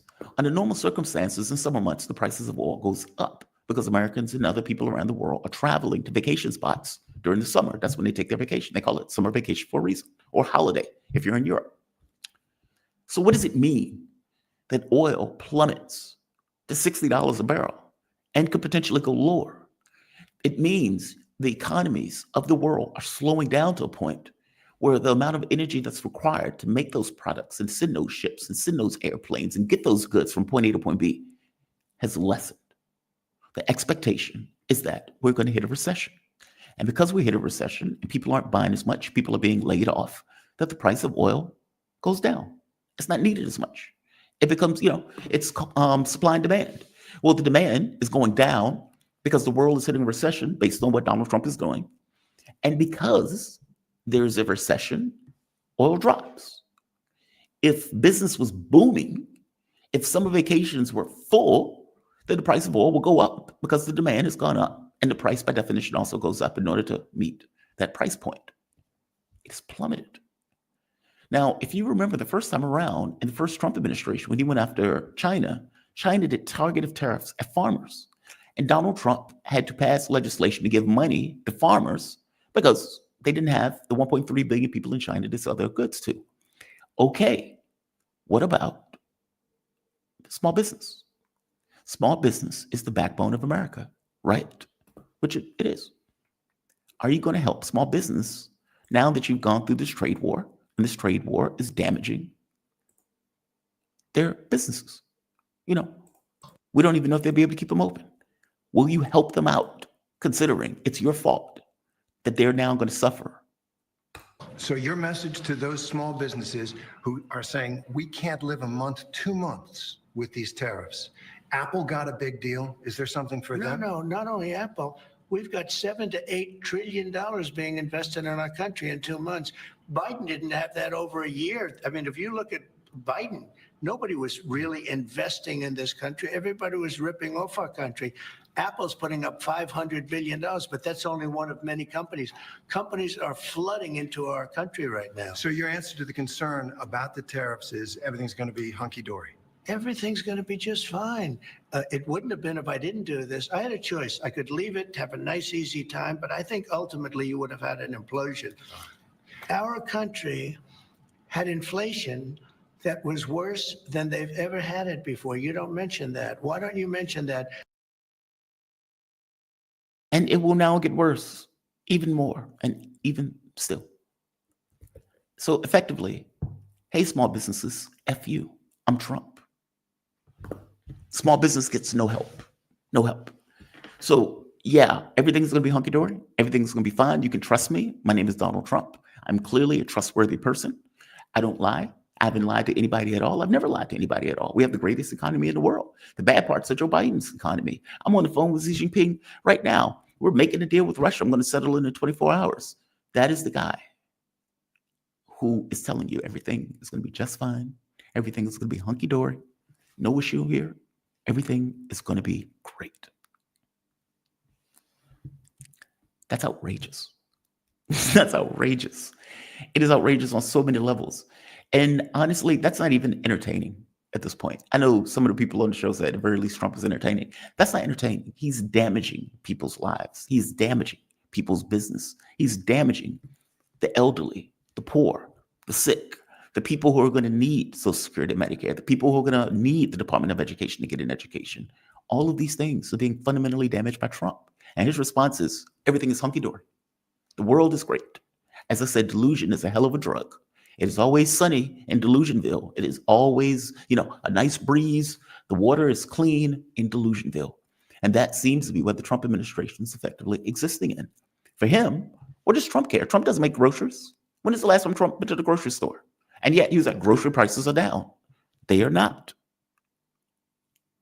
Grocery prices are not down. So there's that. I'm trying to point out to you that this is a level of mendacity that is breathtaking, especially in the office of the president of the United States. And for all of this talk about, if I didn't make this action, the U.S. government or the U.S. economy would have fell apart. Do you realize we're still putting on trillions of dollars a year? Trump hasn't decreased the amount of money that the U.S. government is spending at all. So the $2 trillion per year that we're spending under Biden is effectively what we're spending now. We are at $36 trillion in debt. And what Trump has decided, we need to cut the State Department vicious cuts. And we need to give the military $1 trillion a year. $1 trillion a year military budget. We're not in any war, and yet $1 trillion a year military budget. We can't stop the Houthis, and yet $1 trillion a year military budget. Hey, maybe if we were spending $1 trillion a year, we could stop the Houthis. How about that? Again, as I keep pointing out, poorest country in the region. This should be humiliating. This is an embarrassment in every respect of the word, embarrassment. The president is incoherent. The president is a habitual liar. And the president is damaging this country in real severe ways. I don't doubt his assessment of a problem. I accept that. $36 trillion of debt, that looks bad. Yeah, that looks bad. That looks bad. But if I buy a toaster from you, or if I buy a TV from you, and I give you money and you give me a TV, that is not you stealing from me. Now, if you charge me $1,000 for a TV that's worth $100, okay, then maybe that's theft on some level. I was stupid enough to do it. But an even exchange is an exchange. And what Trump seems to miss is that many of the companies, or that trade imbalance, many of those companies are American companies that just so happen to be based in China. So the money is still going back to American companies, even though he's acting like all of that money is going to China. If Apple is building a factory in China, who do you think gets the most of the money in that exchange? Apple, an American company. If, Rando Company goes to China or the Philippines or some other place, and they send products back to the US, who do you think is getting the lion's share of that money? That company. So it's not like the American companies aren't still making buck. He's just excluding that part from the argument that he's making to justify effectively what he's doing. It's outrageous. It's completely outrageous. It's insane. And yet, this is where we are with the president of the United States. Mark Sleboda is going to be here shortly. I'm trying to get Laith to see if he can come on. So I screwed up on the time. It's my fault. I've been trying to be more global in given the time scales. And usually I would say, let's say 7:15 Eastern time or 8:15 Eastern time. And in this case, I said something like 7:15 Eastern, 2:15 Lebanon. Okay, well, 2:15 Lebanon is not 7:15 Eastern. It's like 8:15. And he took that Lebanon time, which was the time Mark Sleboda is supposed to be coming on. It screwed up the time scale. That's my fault. He will be on this week. We're just trying to nail down the time of when he'll be on this week. In fact, he asked me if, he said, look, instead of just kind of randomly coming on various days, why don't we just nail down the time where I come on each week? So he wants to do Friday at 7:15 each week. So Laith will be on every week at 7:15 on Friday. That's fine. It's fine to me. I don't think I have an issue with it. And so I never ask people that because I'm always paranoid. Not paranoid. Paranoid's not the right word for it. Insecure is probably the better word for it. I don't want people to feel obligated. My guests, I feel like they're doing me a favor. As the show gets larger, the favor becomes less because at the point to get more views. I mean, hell, Miranda got like 40,000 views yesterday. That's phenomenal. But I don't want to put obligations on my guests. And so, yes, it's easier to do it that way, but I don't necessarily know the story that's going to be on Friday. So it's hard for me to say, have a strict schedule. Let's go to the chat for a bit before Mark comes on. Matthew, does this end with the U.S. deployment in Ukraine? Oh, that's the question. I mean, look, MAGA has been against what Trump has been doing in Ukraine, getting more ensconced. And people like Marjorie Taylor Greene and some of these other people, Thomas Mack, they're like, we're not voting for that. Meaning if you're trying to give more money to Ukraine, A, you're breaking your campaign promise. B, we're not supporting that. And I have a hard time believing that many of the supporters of MAGA are going to be okay with that. I mean, for God's sake, Steve Bannon's going to lose his mind if he sees Trump pushing through or signing legislation to give more money, more assets to Ukraine. So it's a hard ask for me that Trump is going to put troops in Ukraine, but continuing Joe Biden's failed strategy, yeah, probably. Yeah, probably. Europe can't muster 25,000 troops to put in Ukraine, so those, they have a week of battle action, if indeed that. And so Ukraine seems to be left to its own devices to either win or lose this conflict, and it seems to be decisively a loss, or at the very least, Putin seems to be very confident of victory, as he says, the logical conclusion. And I don't think the logical conclusion is coming to a deal with America, at the very least, not under the terms to which we have been talking about. So, Matthew, I'm going to say no, tentatively, but we're talking about Trump. Who knows? Who knows? I have no idea. Daniela Modus Cutter, hell of a name, super sticker. Thank you, Daniela. Much appreciated. All of it helps support the channel. Wraith 636. Watching the Trump interview is like watching Wile E. Coyote, Acme Products, as it backfires on him. Yeah, I mean, it feels like it's even worse. I mean, Wile E. Coyote was just a cartoon, right? And even if you make it corporeal, then it would just be one dude acting that way. This is the president of the United States with all sorts of vested powers at his disposal who can't get a lash straight. That's what this is. And in every interview, mendacity, mendacity, mendacity, one lie after the next. As I've told you, he seems to be amoral to the truth. He doesn't care what the truth is. He just says whatever he says. So, there's that. What time is it? Okay, Mark is going to be on shortly. I am greatly interested in having a conversation with him about what is taking place on the front lines of that war. It seems that any notion of negotiations is off the table. I was told there wouldn't be math. Yeah, there's not going to be math. It's not going to be math. If Russia is indeed building up additional militaries, which they are, the one in Finland, they've been building up because Finland is now part of NATO. And because Finland is part of NATO, they effectively have to build up armaments on the border. That was something they warned Finland about when Finland was making this petition to join NATO. All right, fair enough. You haven't been involved in this for the last 50 years. You've been under no threat, under no attack. And now you're going to get into NATO. Fair enough. You are now fair game also. Hence, building up on the Finnish border. Building up force and reserve is interesting because it seems like that force and reserve is outside of Ukraine's attack range. And so they can just build it up. And new equipment, rested troops, and at some point, they will enter the battlefield in a decisive attack. Now, the catch becomes, where is that decisive attack? And I guess all that information is going to come from Mark. But from the standpoint of negotiations, those seem to be over with, at the very least for now. Now, Trump is still implying that he still believes in negotiations, that he's been able to get one side of negotiations to agree with him. Where can I find that clip? Right here.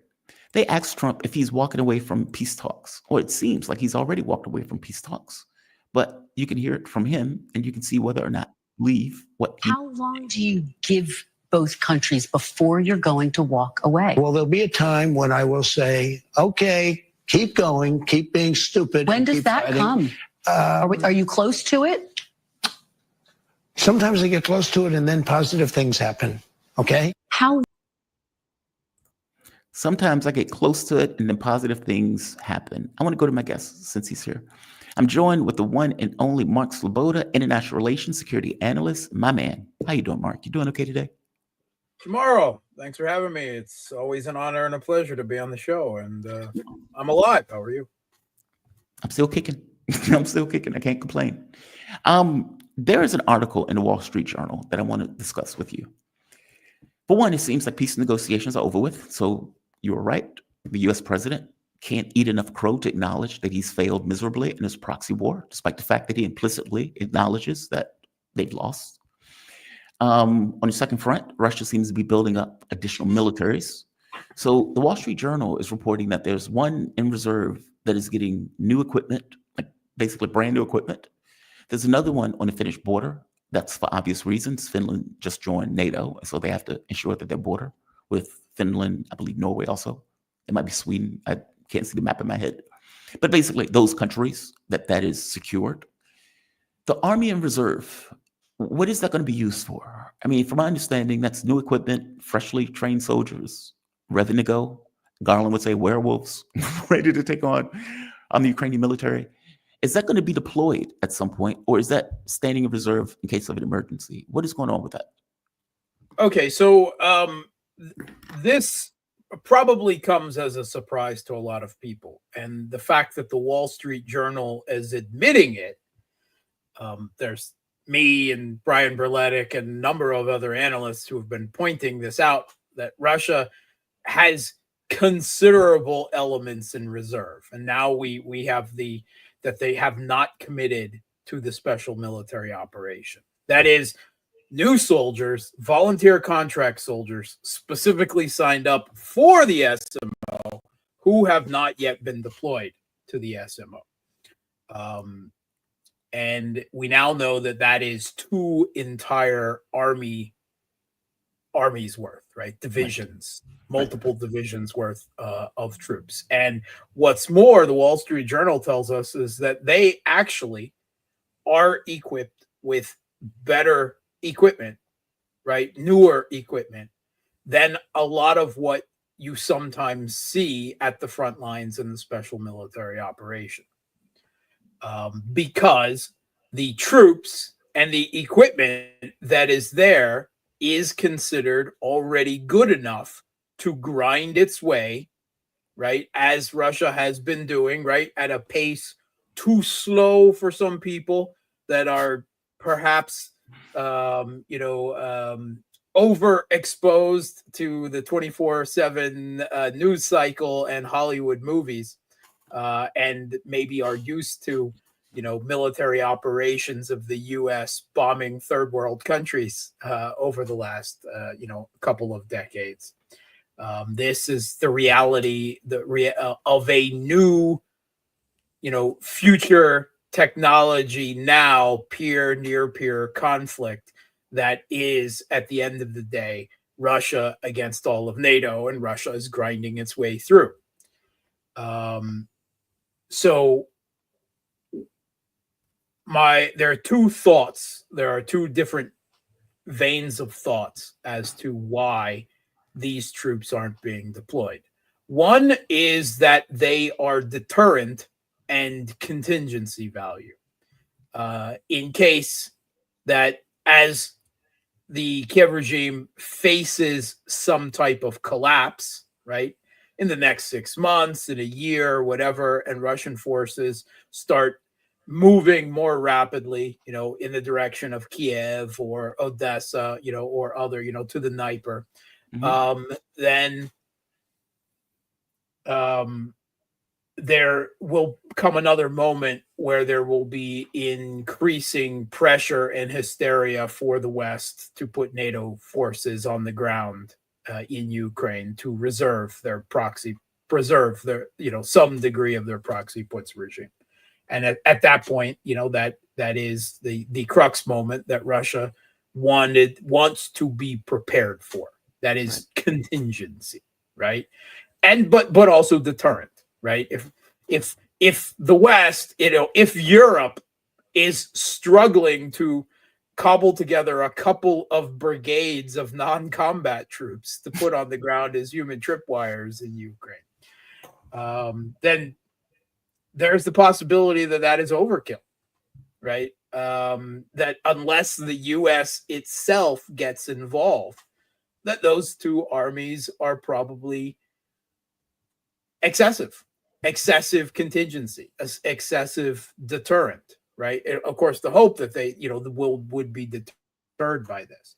But there is always the possibility, Trump, whatever aside, or however long this conflict continues, we see that, however much Trump might talk a good game and perhaps even want at some level to radically change things, that the momentum and the entrenchment of hegemony in the U.S. deep state and foreign policy is simply too much for anyone to overcome, much less a slapstick routine like Trump's team.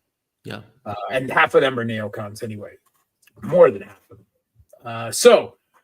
them. But I think that, militaries prepare for contingencies. And because this is an existential conflict, right?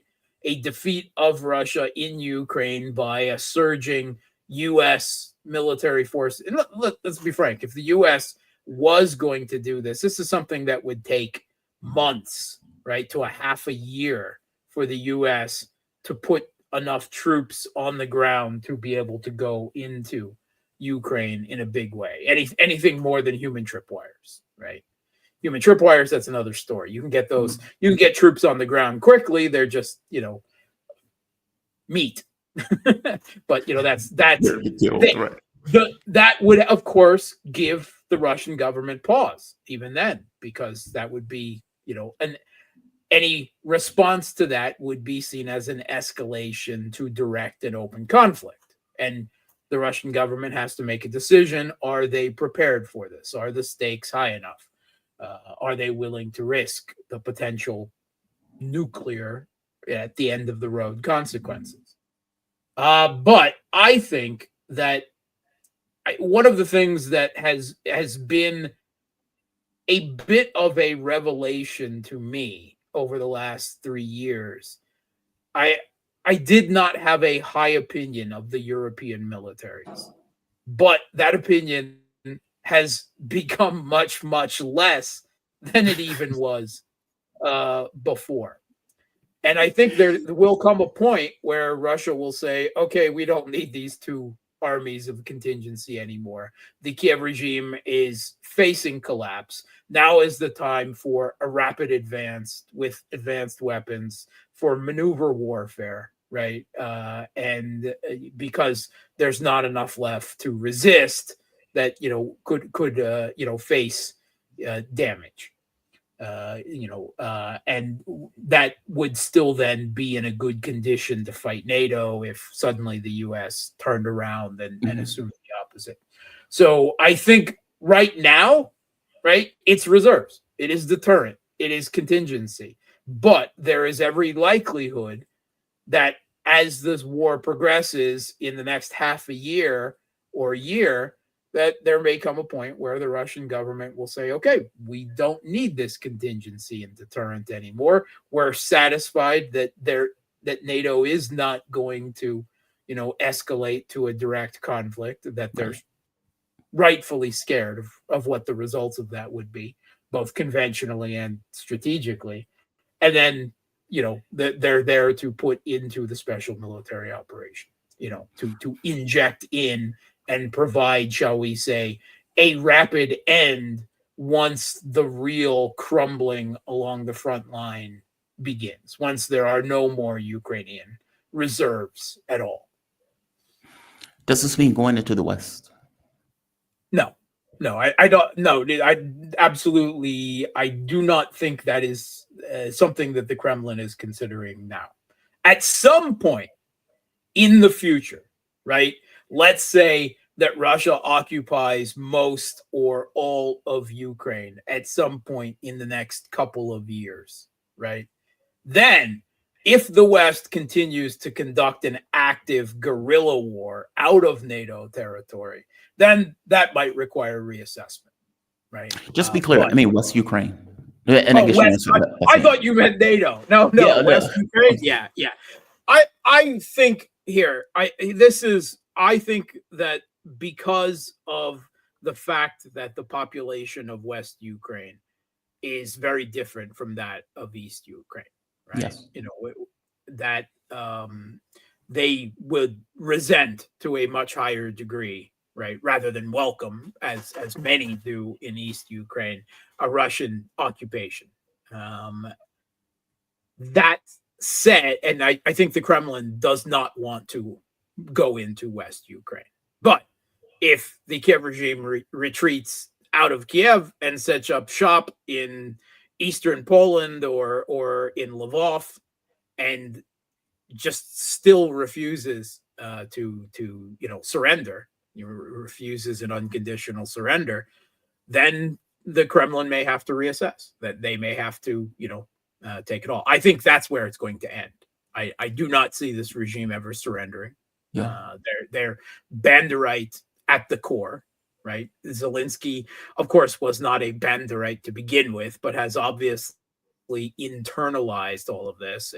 He has spoken publicly about his hatred of Russians, not the Russian government, not the Russian military, but Russians, which included, before this conflict started, at least 20% of his own population, and half of his country, including himself, were Russian speaking, right? Yep. Russian orientated. So, I mean, that's an interesting psychological examination of self-hate there. I think, there would be a lot of work for Freud to have Zelensky down on the couch, talking about edible complexes and so forth. But I do not. I think that this regime is incapable of surrender. It's simply on their principal component of a West Ukrainian nationalist Banderite identity, which is what came to power, right, and has dominated the country since 2014, right, forcing, by banning all political opposition to itself and physically forcing its view on the country. The principal component of that conception of Ukrainian national identity is hatred of Russia. That's it. Yeah. I mean, it's yes, they don't particularly like Poles and Jews and so forth, and but they don't even have a positive, right, necessarily. It's all spite and hatred of Russia at its core, right?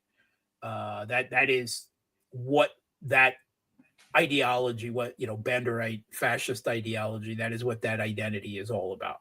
Mhm. So I do not think they will surrender, even if Kiev is full. And I think the Kremlin will find itself with no good option, leaving only bad options to choose from.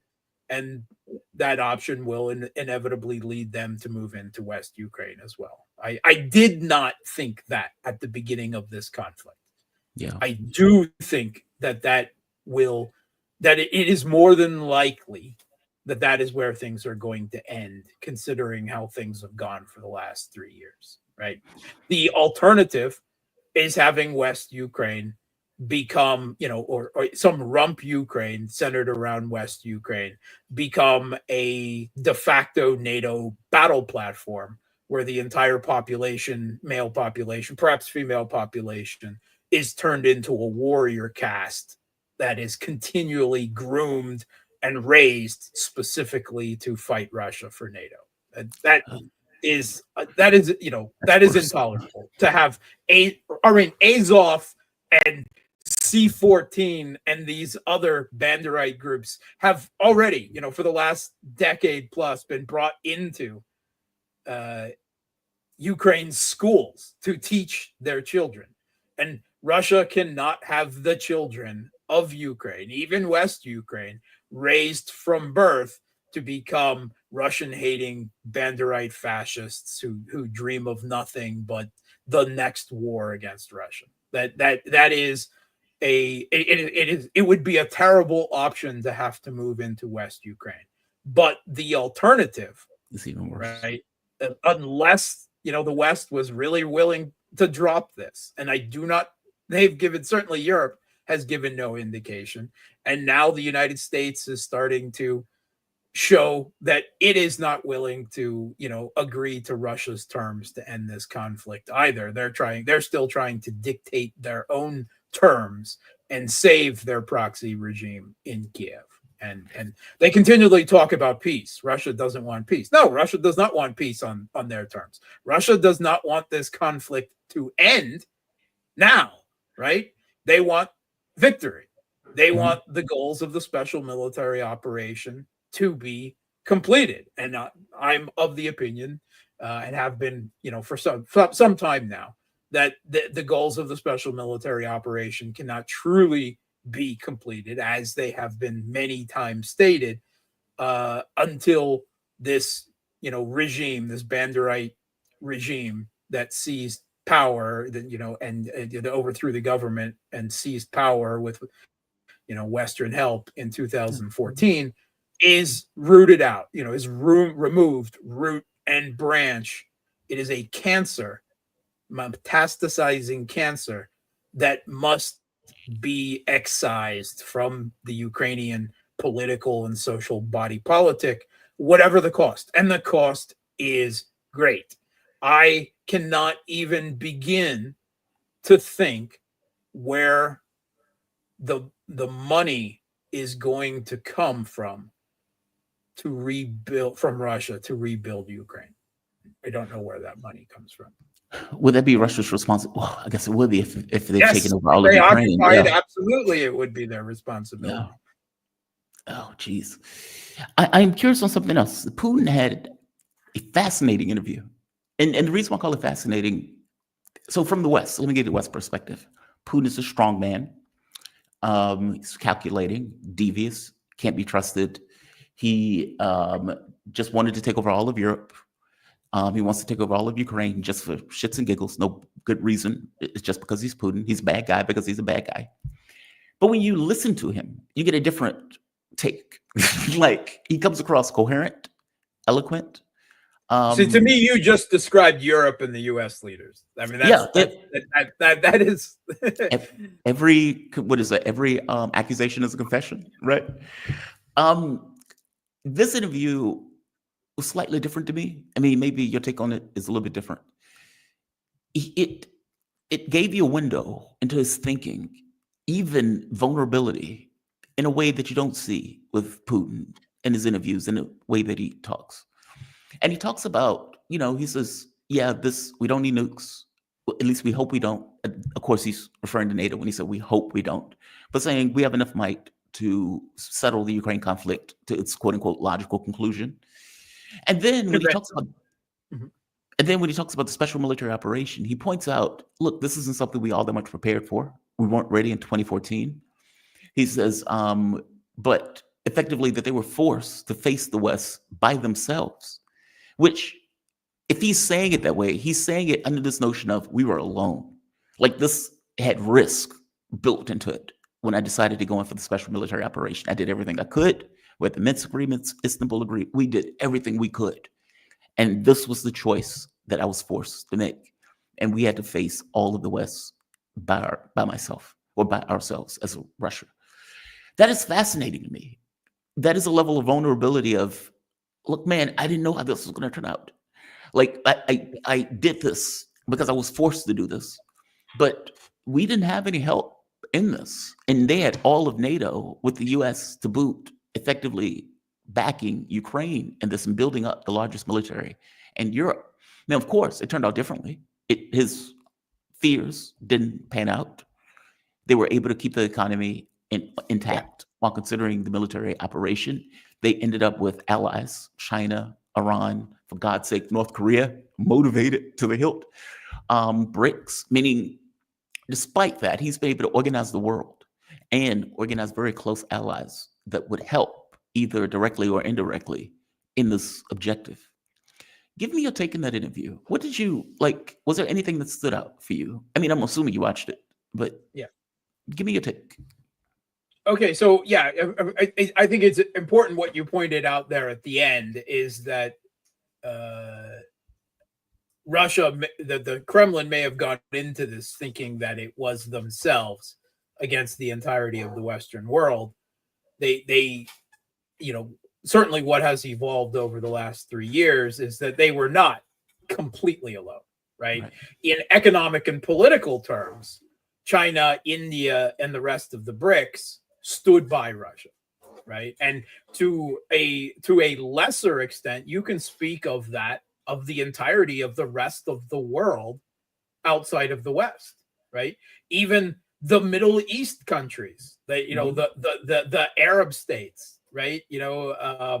Africa, South America, Southeast Asia, they refused to turn on Russia under considerable political and economic pressure from the West to do so. In that, the US presented, you have to stop doing trade with Russia. And they said, no, right? I mean, that there was that threat, and there always has been that threat of secondary sanctions and just the social pressure that was put by the pretense of moral pressure that was put by the West. I mean, it was a full court press, and the rest of the world outside of the West collectively stood and said no. So the biggest arrow in the West's quiver, which was the hope and even the expectation of a Russian economic collapse, never came to fruition. In fact, pretty much the exact opposite happened. And I know, right, we've had statements from the Kremlin, from the economics ministry, from the central bank head, from Putin, that they expected the economic consequences to be worse than they were. I did, right? I mean, I still have a post up on my Twitter right from the beginning of where I expected this all to go. And I spoke of, that there will be economic suffering in Russia, but at the end of it, right, they will be decoupled from the West economically. They won't be able to blackmail us and pressure us. They won't be able to weaponize this financial architecture and controls and trade ever again, right? But I was prepared. My wife and I, when the special military operations started, we made a personal economic battle list, what we would do, things we would have to cut, a gradation of luxuries that we would have to, cut out of our lives. What would happen if one of us lost our job, if both of us lost our job, what we would do, because we thought that there was going to be economic tough times coming, and those economic tough times never came. I mean, moderate inflation, but with steady economic growth as a whole, salaries rising and everything. So that has never happened. We never had to put that. I mean, we weren't going out and buying limousines either, or any car for that matter, right? We don't drive, but I mean, I can't say that we have done hugely better personally, right? But we certainly haven't done any worse, right? Yeah. Which is extraordinary considering, the level of sanctions and economic war and the weaponization of, the entire Bretton Woods plus system that was directed against Russia. So that whole thing, that whole economic war failed. And it failed, one, because everyone underestimated the Russian economy and overestimated the Western economies. Everyone underestimated the value of Russia to the global economy as the single biggest supplier of commodities, oil, food, fertilizer, metals, on and on and on to the global market. And it tells us that all the the big economic brains in and around the White House, in the U.S. blob, really don't understand the global economy very well, right? Yeah. They certainly didn't understand the Russian economy and Russian politics, but they also failed to understand the energy markets. They failed to understand the global commodity markets, and it has to be said that also the fact that the rest of the world outside the West, refused to the U.S. demands, you're either with us or against us. You must stop trading with Russia. And they said, no, we're sovereign countries. Thanks. That's not going to happen. We'll trade with who we want. We don't, they may say we don't take sides in this conflict, and the U.S. turned around and said, you're either with us or against us. And they're like, okay, whatever. I mean, that was the response collectively from Africa, I mean, in a big way, but, many other parts of the world as well. So I think that was the biggest risk. That was, that economic damage would lead to an inability to prosecute the war fully, plus would lead to all kinds of social and political problems at home, right? Mm-hmm. people, and that never happened. The opposite happened, right? Social and political will, the population in Russia has rallied around the special military operation and continues to do so in a way beyond any Imagination. beyond even the most optimistic expectations, even from people in Russia, from experts, academics. So everything has turned out so well, considering how bad things still are. That is one of the reasons why now, when Russia has all of these relative advantages against the West in this conflict, not to see it through to its complete fruition, because this opportunity won't come again. And just so we're clear, is that what Putin is? We're going to see it through to its complete. If Is this that what that war means? has to be Logical fought conclusion? again in 5 or 10 years, then the West will make great strides to be in a much better position to wage it than they are now. And so that to me is, a terrible logic that, well, then you must get as much as you can, concrete and irrefutable. And at the end of the day, that's going to mean territory, right? That's going to mean the absolute regime change in Kiev, right? And settle for nothing less. Yeah. So that is that fear of that economic and political damage being, even more substantial than, the actual conventional conflict in Ukraine. What was, I think Putin's real fear, and I think he expressed that. But the other thing that I got from that interview, right, other than, the, shall we say, the caution, the worry, the trepidation, is his supreme coolness and confidence. And he himself spoke to this, right? That he, throughout this entire conflict, has just been at least during the Biden years, and now we're starting to see the same thing step by step from Team Trump as well, of escalations and provocations to try to get Russia to do something stupid, something that would take the conflict out of the inevitable attrition box that Russia has put the conflict in, right? That at the end of that process, there is an inevitability to a result. So you try to get Russia to do something that will shake up that box. And my God, I mean, I would have responded far more. I mean, I have a shorter temper, quite obviously, than Putin does. Yeah. And thank the goddess, that Putin is there. He must. I don't know whether he, gets regular injections of ice water into his veins, right? I don't think it's narcotics. There may be ice water, maybe water directly from the melting Arctic is pumped into his body on a regular basis. Meditation, yoga. Maybe that swimming he does every day is polar bear swimming, in icy Epiphany waters or something. I don't know. But he is supremely chill.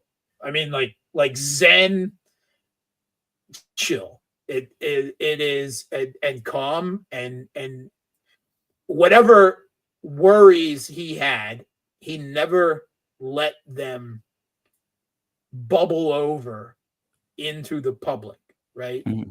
That was kept private, and he presented the image of a calm, cool, confident leader all the way through this. And I think now, I mean, there's still potential for black swans and escalations and everything, but after 3 years now, and the Russian economy and the society and body politic having weathered everything, the Russian population responding with the enthusiastic enlistment and in the special military operation, showing their belief in it, in the cause, in the purpose. That's got to be incredibly confidence building for Putin, right? Yeah. I mean, that is where he is now. And while there's still so many things that could go wrong, right? And never ever doubt that.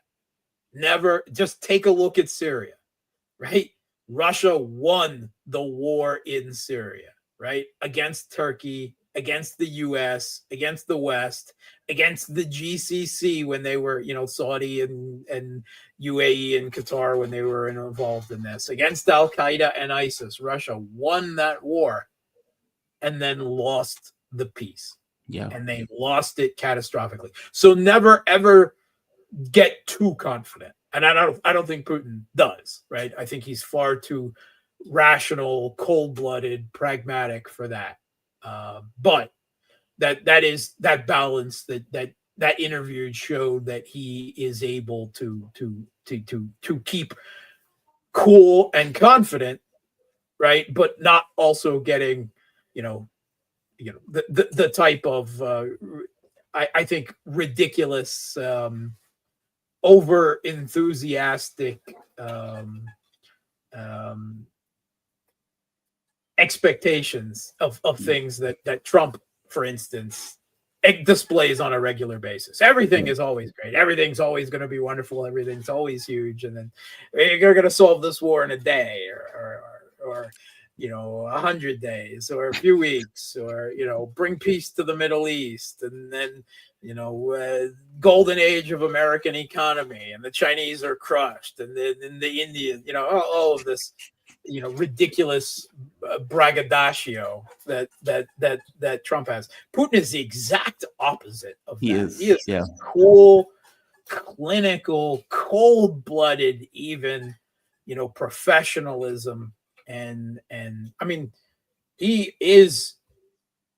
I'm gonna have to clone the man when he dies. I mean, him and Lavrov both. I mean, Lavrov is fantastic as a diplomat. I swear he is. It's not that Putin has never made mistakes. When he says, that we weren't ready in 2014, neither was the West. And there was no military in Ukraine at that time. The military was, half of it defected to Russia, to Crimea. The 75% of the Navy did right there. They weren't ready. Was Russia prepared for the sanctions? No, but the Western didn't have that weaponized packages of sanctions ready at that time either, right? They weren't there. And then, so everything spiraled out. Things could have been done differently. So I still think that's Putin's mistake. Right. Yeah. But he has recovered from his mistakes to a very significant degree. I think hopefully now he has learned from those mistakes, and the last elements of that naive, romantic idea of Russia as a part of the West is Putin's very, at one point, real Germanophilia. From his time there and his German speaking, his whatever trust in Merkel or whatever it was. I think that has finally been burnt out of Putin, and I certainly hope so. I got to get to Lend-Lease, and I'm calling it Lend-Lease. I'm calling it a low-key Lend-Lease agreement, the mineral deal. So we've only seen bits and pieces of one part, and apparently there are two secretive papers that hasn't been disclosed. And supposedly the reports from Ukraine that they're not even going to be revealed to the Rada when the Rada is asked to ratify this, right? That's astonishing. And what that tells me is Ukraine is going to get screwed in that deal. And what's wild about it is it's effectively Trump is allowing weapons with the idea that the U.S. is going to be paid back in 20 of 30 years, depending upon what's left of Ukraine. And that's the rub, right? It's an excuse, right? It's an there's excuse two targets of that, right? First of all, it's not hiding the details from Russia, because Russian intelligence probably knew the details of it before Zelensky did, right? I mean, let's be honest about that. It's not hiding. It's hiding the details of this from the Ukrainian people, but also The from the Americans. American people, Yeah. from Trump's own base, right? This From the is a American way public.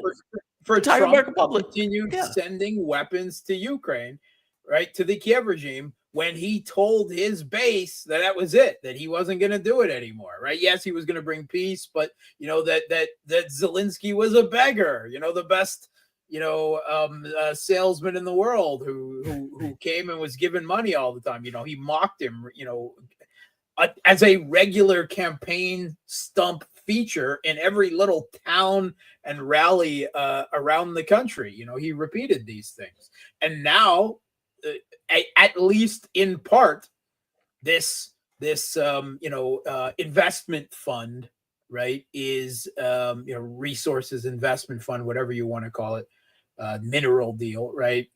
It's a lot more expansive than just that. Even what we know of, even the 1/3 of it that we know, it seems positioned to be a vehicle for the Trump, for Trump to continue to pump, or to return to pumping weapons into Ukraine, right? And the Europeans are already the Americans are now back on board with us, and they're coming up with a new round of sanctions together to come on Russia, right? All right, this is over. The game is over. The pretense of diplomacy, right? The belief that Trump was going to do something different, that he was Russia's friend or something like. No, he was trying to save a U.S. proxy regime from the situation that he can see it's inevitably going to end in, right? Yeah, and now the pretense, the gig is up, and he's got a way to. He's got no other option, right? He's obviously chose not. Well, he does. He could have walked away. He's not. That is painfully obvious now. So then it's Biden, 2.0. Weapons and money and sanctions on Russia, right? So just we might as well just call him Brandon Jr., because that's who Trump is now, right? That's where it is. This is his conflict now. This is his war, right? He is making that choice. Just in the last week, right, we heard first there was a $50 million arms sale quietly announced to the Kiev regime. And then within a couple days, there was another $300 million package for maintenance, supplies and parts for the Kiev regime's new nascent fleet of F-16s that the Trump administration supplied.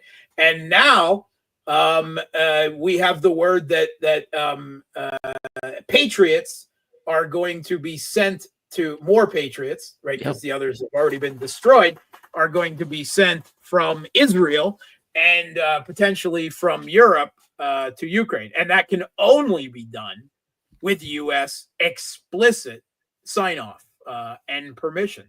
So, here we see, right, we're pumping right back up to where we were in December, right? It's, shall we say, small, quiet steps, but just in the past week, we've seen a number of those steps. So, I mean, the trend is quite obvious, right?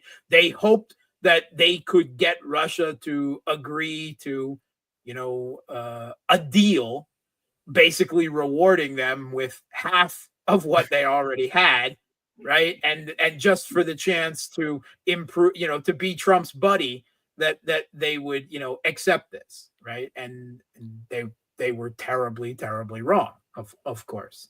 And they're not the only ones. I watched a segment of your show last week with a person that I like and have spoken to in the last few weeks about their certainty that Putin was going to sign a peace deal. And I told him on their own show that was never going to happen, right? And that he needs to separate what he wants to happen from what is really happening and where the evidence points to. I tried to encourage him on the same, by the way. Yeah, and it's just, Russia does not want peace on U.S. terms. They will not accept peace on the U.S. terms.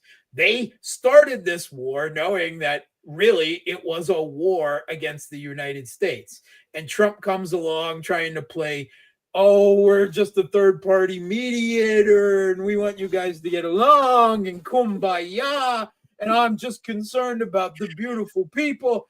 Every time I hear that, I get the Marilyn Manson song pumping through my head. The beautiful people, the beautiful people. Right?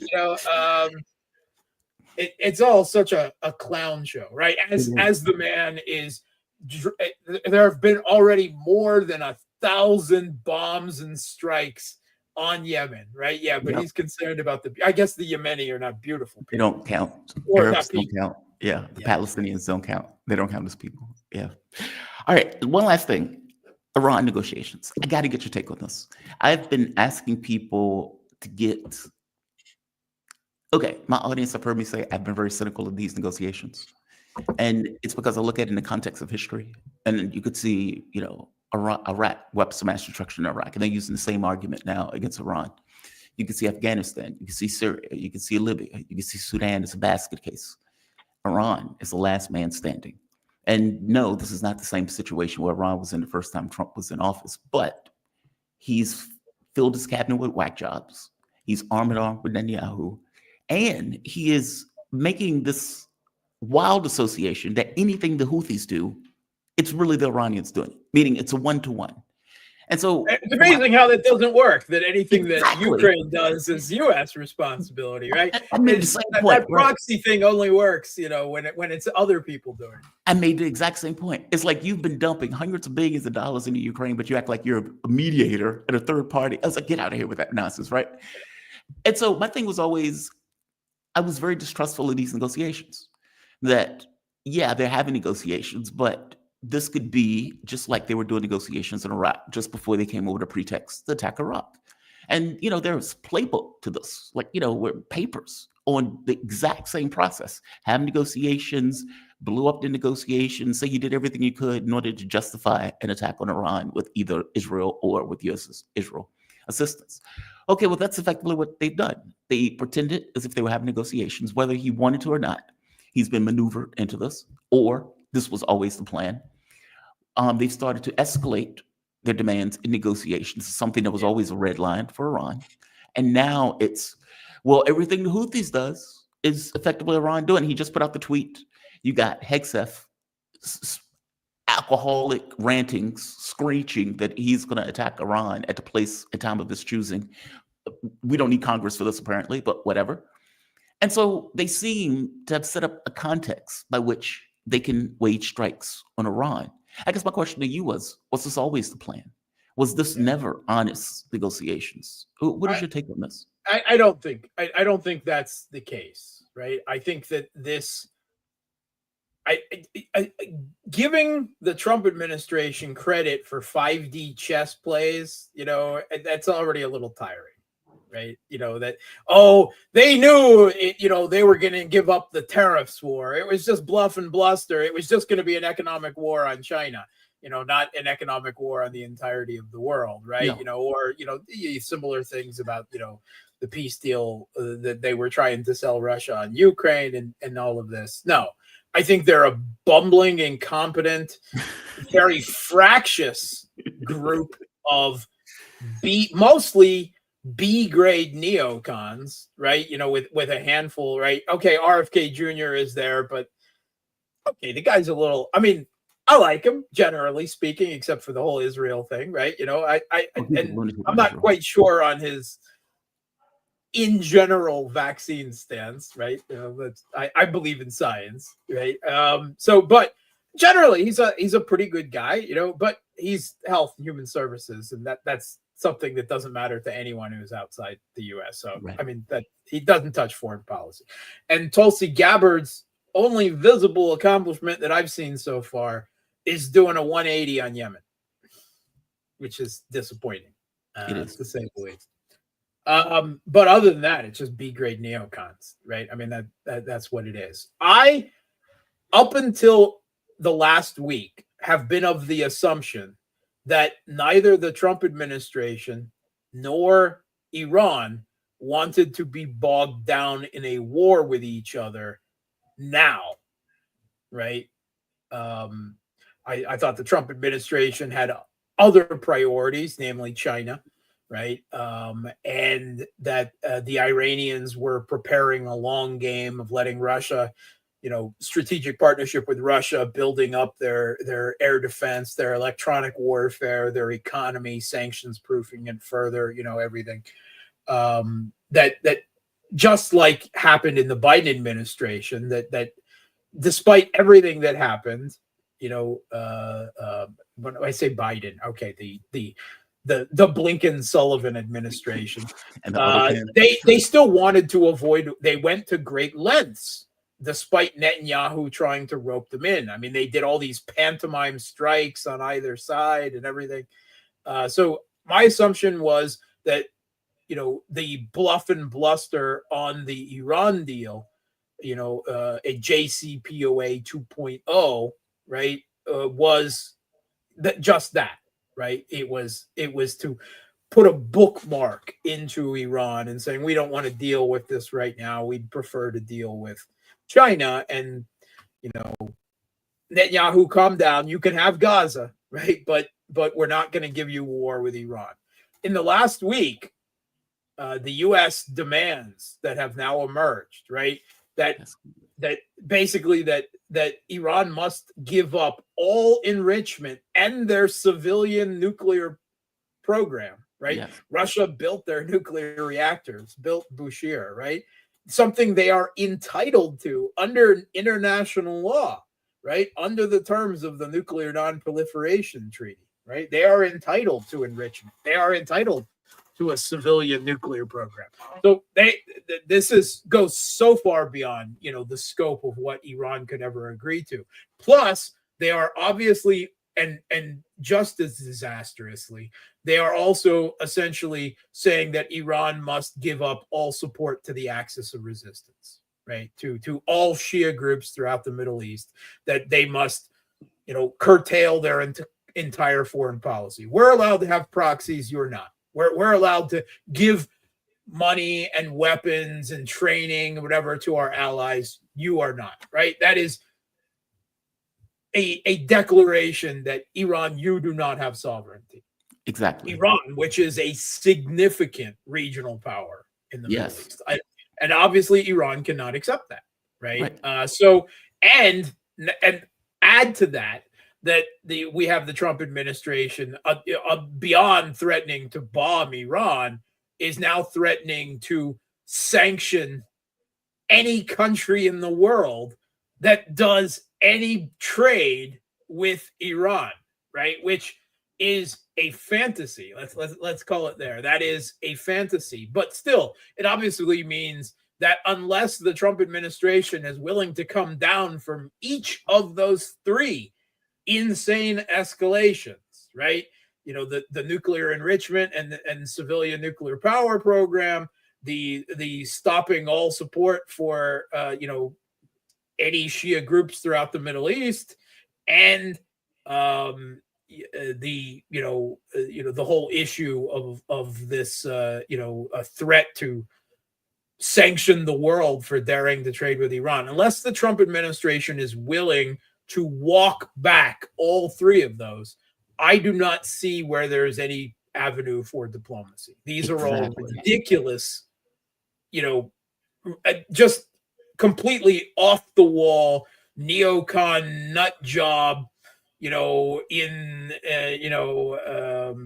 don't know, the Atlantic Council or something, screeds, written, that it can have no possibility in reality. Hence my original point. Yeah. My original point. But please, I'm sorry. It's basically Trump walks these back, right? And it's not like he hasn't walked them back. He walked back his entire tariff war against the world already. So I think it was all just a game. It was all bluff. Unless Trump is willing to walk all of these back. And the problem is that unlike with the tariff issue, there is considerable support in the United States, in the lobby, right, in IPAC, and from Israel to do the opposite. And obviously within his own administration, right? Yes, this is not something that's been planned. This is something that is emerging on the fly through arguments and people coming to the fore within the administration, pressure being supplied from outside the administration by the Trump campaign's donors and owners, right? By Israel and just by events as they're happening on the ground. This is not Trump chess, 5D chess. This is just where things, have settled. Now, maybe there are people within the Trump administration that always wanted to go to war with Iran and have done nothing from the beginning, but there was not a plan, right? That was the overarching plan of the entire administration, right? Just like there wasn't with Biden. There are people who were saying the same thing with Biden, that all of this is just so Biden can go to war with Iran. And the Biden administration came and went, and they never went to war with Iran.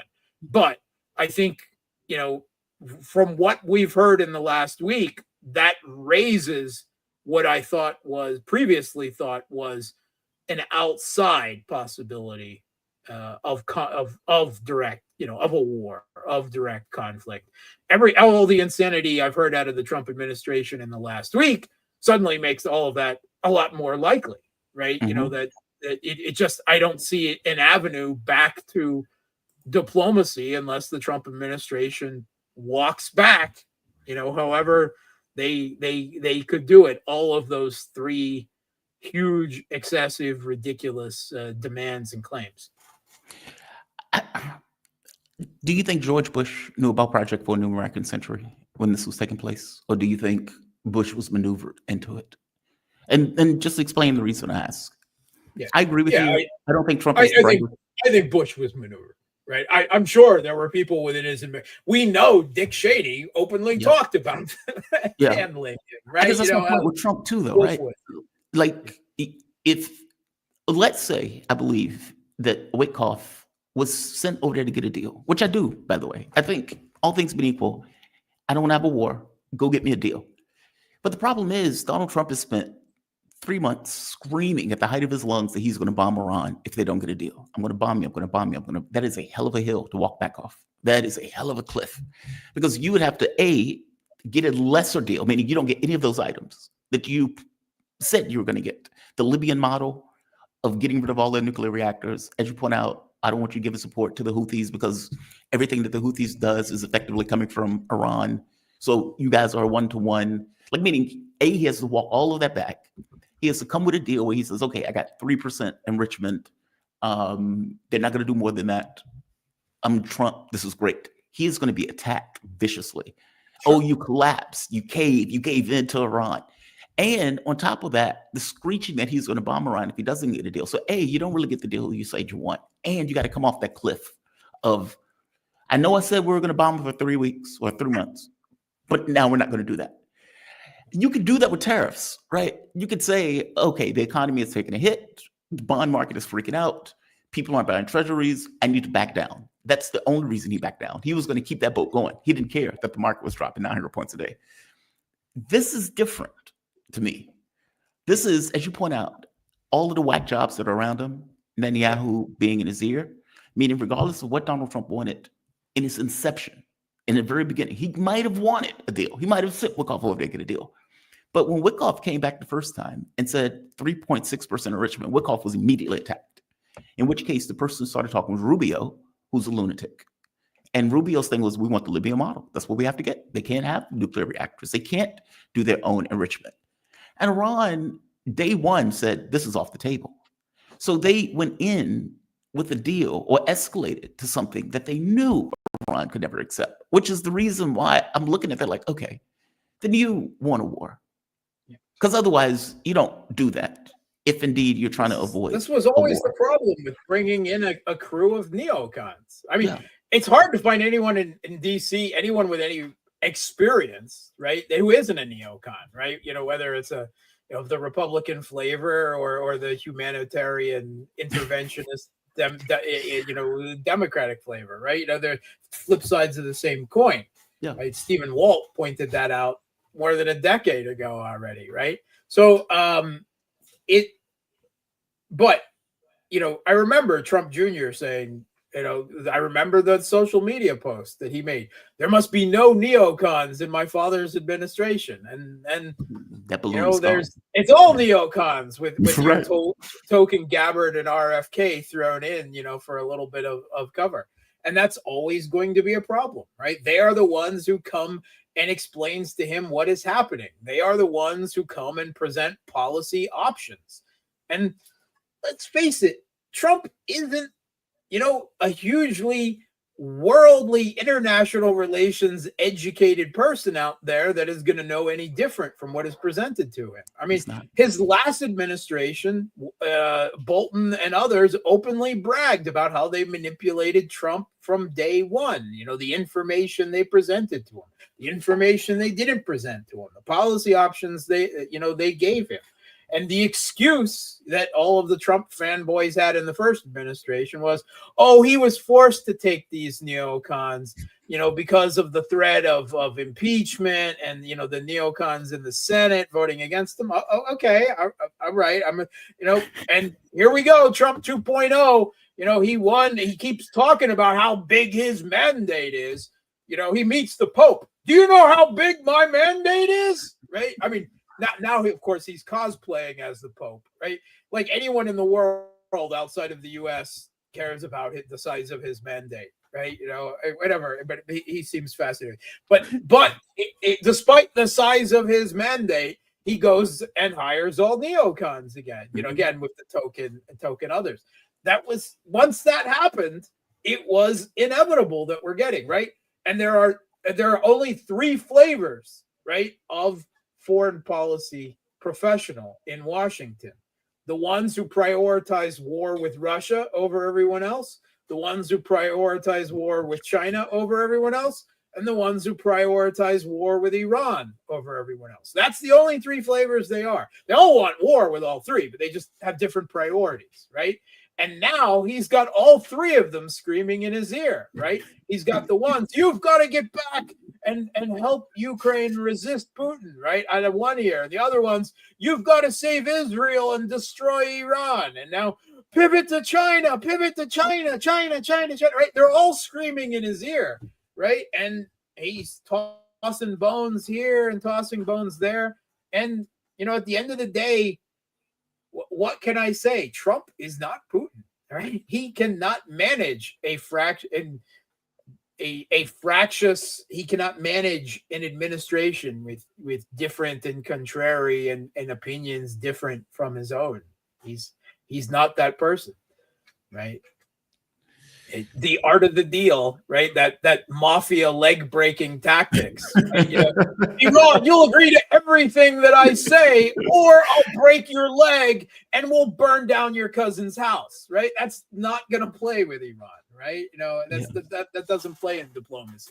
The art of the New York real estate deal is not diplomacy. Sorry, contrary to my gut feelings and everything, everything that he's a slimy used car salesman. Everything seems like Wyckoff actually is one of the more realistic people that around Trump, right? And has tried his best at some level, at least, to steer the U.S. away from going to war with Russia, going to war with Iran, going to war with China. But he's failing. Wyckoff seems increasingly to, I know Trump relies on him to do all of his diplomacy. Like the U.S. doesn't even have a Secretary of State or a State Department. But here's the problem. The Biden administration did no diplomacy because they refused to do diplomacy. They didn't think they should, that they believed it was morally and part of their exceptionist belief not to do diplomacy, not to offer any concessions to what they saw as their evil enemies, right? The Trump administration is just incapable of doing diplomacy. They are a clown team, right? They think things are going to be settled with bluff and bluster and threats, and then a smile and a handshake and a backroom deal, with with my cousin Vinny promising to break your legs unless you agree, right? That no teams of experts, nothing. And I understand that he doesn't trust the deep state, right? But then I don't know. You should have brought in an entire administration staffed of Kinsey Institute professionals and brought back Ambassador Chaz Freeman and these other people's. Why isn't McGregor? Not that I agree with McGregor on all of his military analysis and have it from the beginning of this special, but that said, at least the guy's heart, at least now in his life, seems to be in the right position. Daniel Davis, right? These are people with military experience who could be taking positions, right? Other than neocons in Trump's administration. And that's not what we are. That's not what we have. That's not the options that are presented to Trump. So last question before I let you go. Yeah. Do you think this leads to war with Iran? Yeah, again, unless Trump backs down, I don't see where else it goes, right?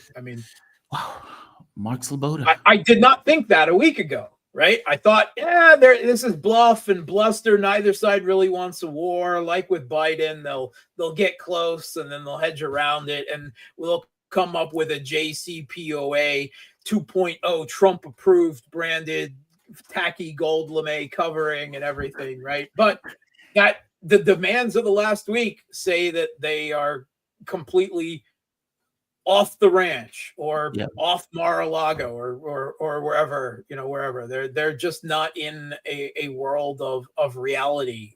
Everything that has been expressed in the last week is the neocons' words expressing demands that they know that Iran cannot possibly, no sovereign country capable of resisting would ever accept. And the alternative to that is back down or war. Mark Sleboda, international relations security analyst. You can follow Mark on Twitter at Mark Sleboda1, his YouTube channel, Real Politic with Mark Sleboda. You can also find him on Substack. Is there anywhere else where people can find you, Mark? I may be missing something.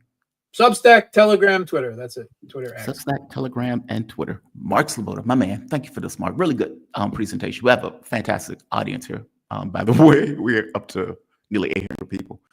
Thank you for this. I appreciate it. You have a good one, okay? Thanks for having me, and thanks to everyone out there. Thanks, man. All right. I'm going from one good guest to another. We're joined with Daniel McAdams. Daniel McAdams is, my mouse is screwing up. There we are. Is the executive director of the Ron Paul Institute for Peace and Prosperity. Daniel, welcome to the show, man. How you doing today? You doing all right? Good morning, Jamal. Thanks for having me on. Good to be with you. No, man, thank you for joining me. Is it fair to say that Donald Trump's presidency has been derailed from what he said he wanted? Meaning MAGA said that they cared about free speech. MAGA said that they cared about ending the war 24 hours, but nobody believed that, but ending the war in Ukraine. MAGA said that, trying to think, I want to make peace, not war.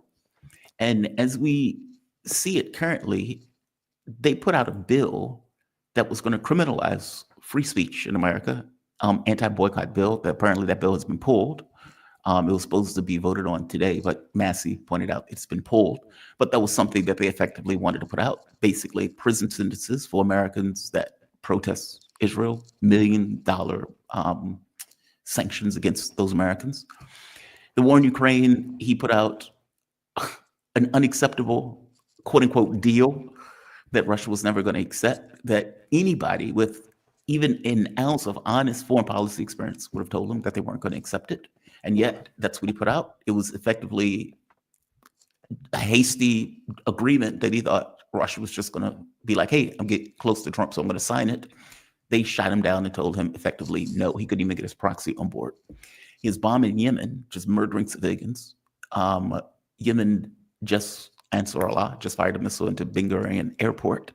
And what Donald Trump is saying is that anything that Yemen does is effectively Iran doing. And so for my take, he's creating a context by which to attack Iran. And currently they pulled out of negotiations with Iran, with Hegseth giving a drunken tweet that they're going to attack Iran at their own choosing. Is it is my assessment wrong that this administration has gone off the rails within this 3 months that they've been in office? Yeah, well, I heard your previous guest. You were talking. He was talking about Colonel Doug McGregor, and he's, as I heard him recently say in an interview, if you hire clowns, you'll get a circus. And so that's exactly what I think is happening. Trump has hired clowns once again. I mean, Waltz is basically a dumb version of John Bolton. Bolton is evil, but he's not stupid. I mean, he's a smart guy. He's just evil. Waltz is both. He's dumb and evil. And everyone around him is the same. As you say, Hegseth is clearly out of his element in the Pentagon. He can't run the Pentagon. His only achievement there so far was working out a lot with the troops. Okay, that's probably good for morale, and having a makeup room installed so he can always look good. I saw that. You know, we're in the media, so we understand. You know, okay, but you know, I mean, it's definitely off the rails right now. You're right. I mean, in the anti-free speech stuff, you know, it was supposedly those lefties who were trying to quell conservative speech, and as soon as they get in power, boom. You're right. I mean, everything is going off the rails right now. I mean, I look around for some good news every day because I don't want, you know, to be that guy who's just only criticizing the administration, but I can't find anything to praise at all. But why do you think it's going off the rails is one of the interesting questions also. I mean, is it like nobody forced Trump to hire those lunatics that he put into his administration? He chose those people. And Waltz, I mean, for God's sake, Waltz is effectively an Israeli spy. He should be reported for treason. I mean, they found that Waltz, A, was talking to Netanyahu behind Donald Trump's back in order to try to provoke a war with Iran. But B, was using an Israeli device in order to get information directly to Israel. What is called Signet or something like that? TM signal. He was using an Israeli device or an Israeli application and sending US secrets directly to Israel. Like, that's astonishing. But that's the guy that Donald Trump hired. Yeah. I wrote a piece over the weekend called Agent Waltz, you know, because it's exactly what he did. I mean, it's exactly what he did. And I think his only sin in the Trump administration is he was too blatant about it. You know, it's not that, my opinion, it's not that Trump is furious that Waltz was trying to maneuver him into a war. It's that Waltz made him look bad by sneaking around his back, behind his back. Yeah. I think that's what PO'd Trump more than anything else, and that's what caused him to get the ouster. He didn't really get the ouster. He's going to go where bad diplomats go to die, you know, the UN ambassadorship. The Nikki Haleyville is where he's going, you know. But it's not just him. I mean, Rubio, you know, look, just a few years ago, Trump had some pretty accurate tweets about Rubio being the stupidest guy he's ever met and all this. And now he's got like 3 or 4 jobs. He's running the whole show, man. He's running the whole show. Yeah. And is the one who's talking about it, the Iran deal now, and has escalated the demands in that deal to something that Iran was never going to accept. Yeah, Trump likes to bluster, but he doesn't like to govern. You know, by governing, you have to have control of the people who work for you. And now, is Trump a neocon? I don't think he is, but he's let all the neocons in, and they're running roughshod. He doesn't, excuse me, he doesn't understand the neocon mentality. Neocons are absolutely relentless. They do not have a reverse gear. They do not have a brake pedal. They keep going forward. And if this doesn't work, they'll winnow in over here, and they'll go over here. That's what they did. They ran circles around George W. Bush, who was the same kind of thing, probably a dumber version of Trump. They ran circles around him. You know, he didn't know what was coming until he finally relented on the war, and it'll be a stain on his presidency forever. And the same thing is happening to Trump. He doesn't understand that Kellogg is a neocon.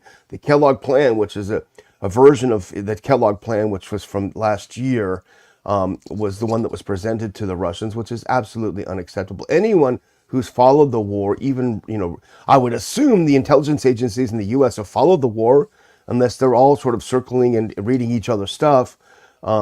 Anyone who's followed the war would know that it's absolutely acceptable. If you don't understand why the other side is fighting, there's no way you can solve the problem. Exactly. So, you know.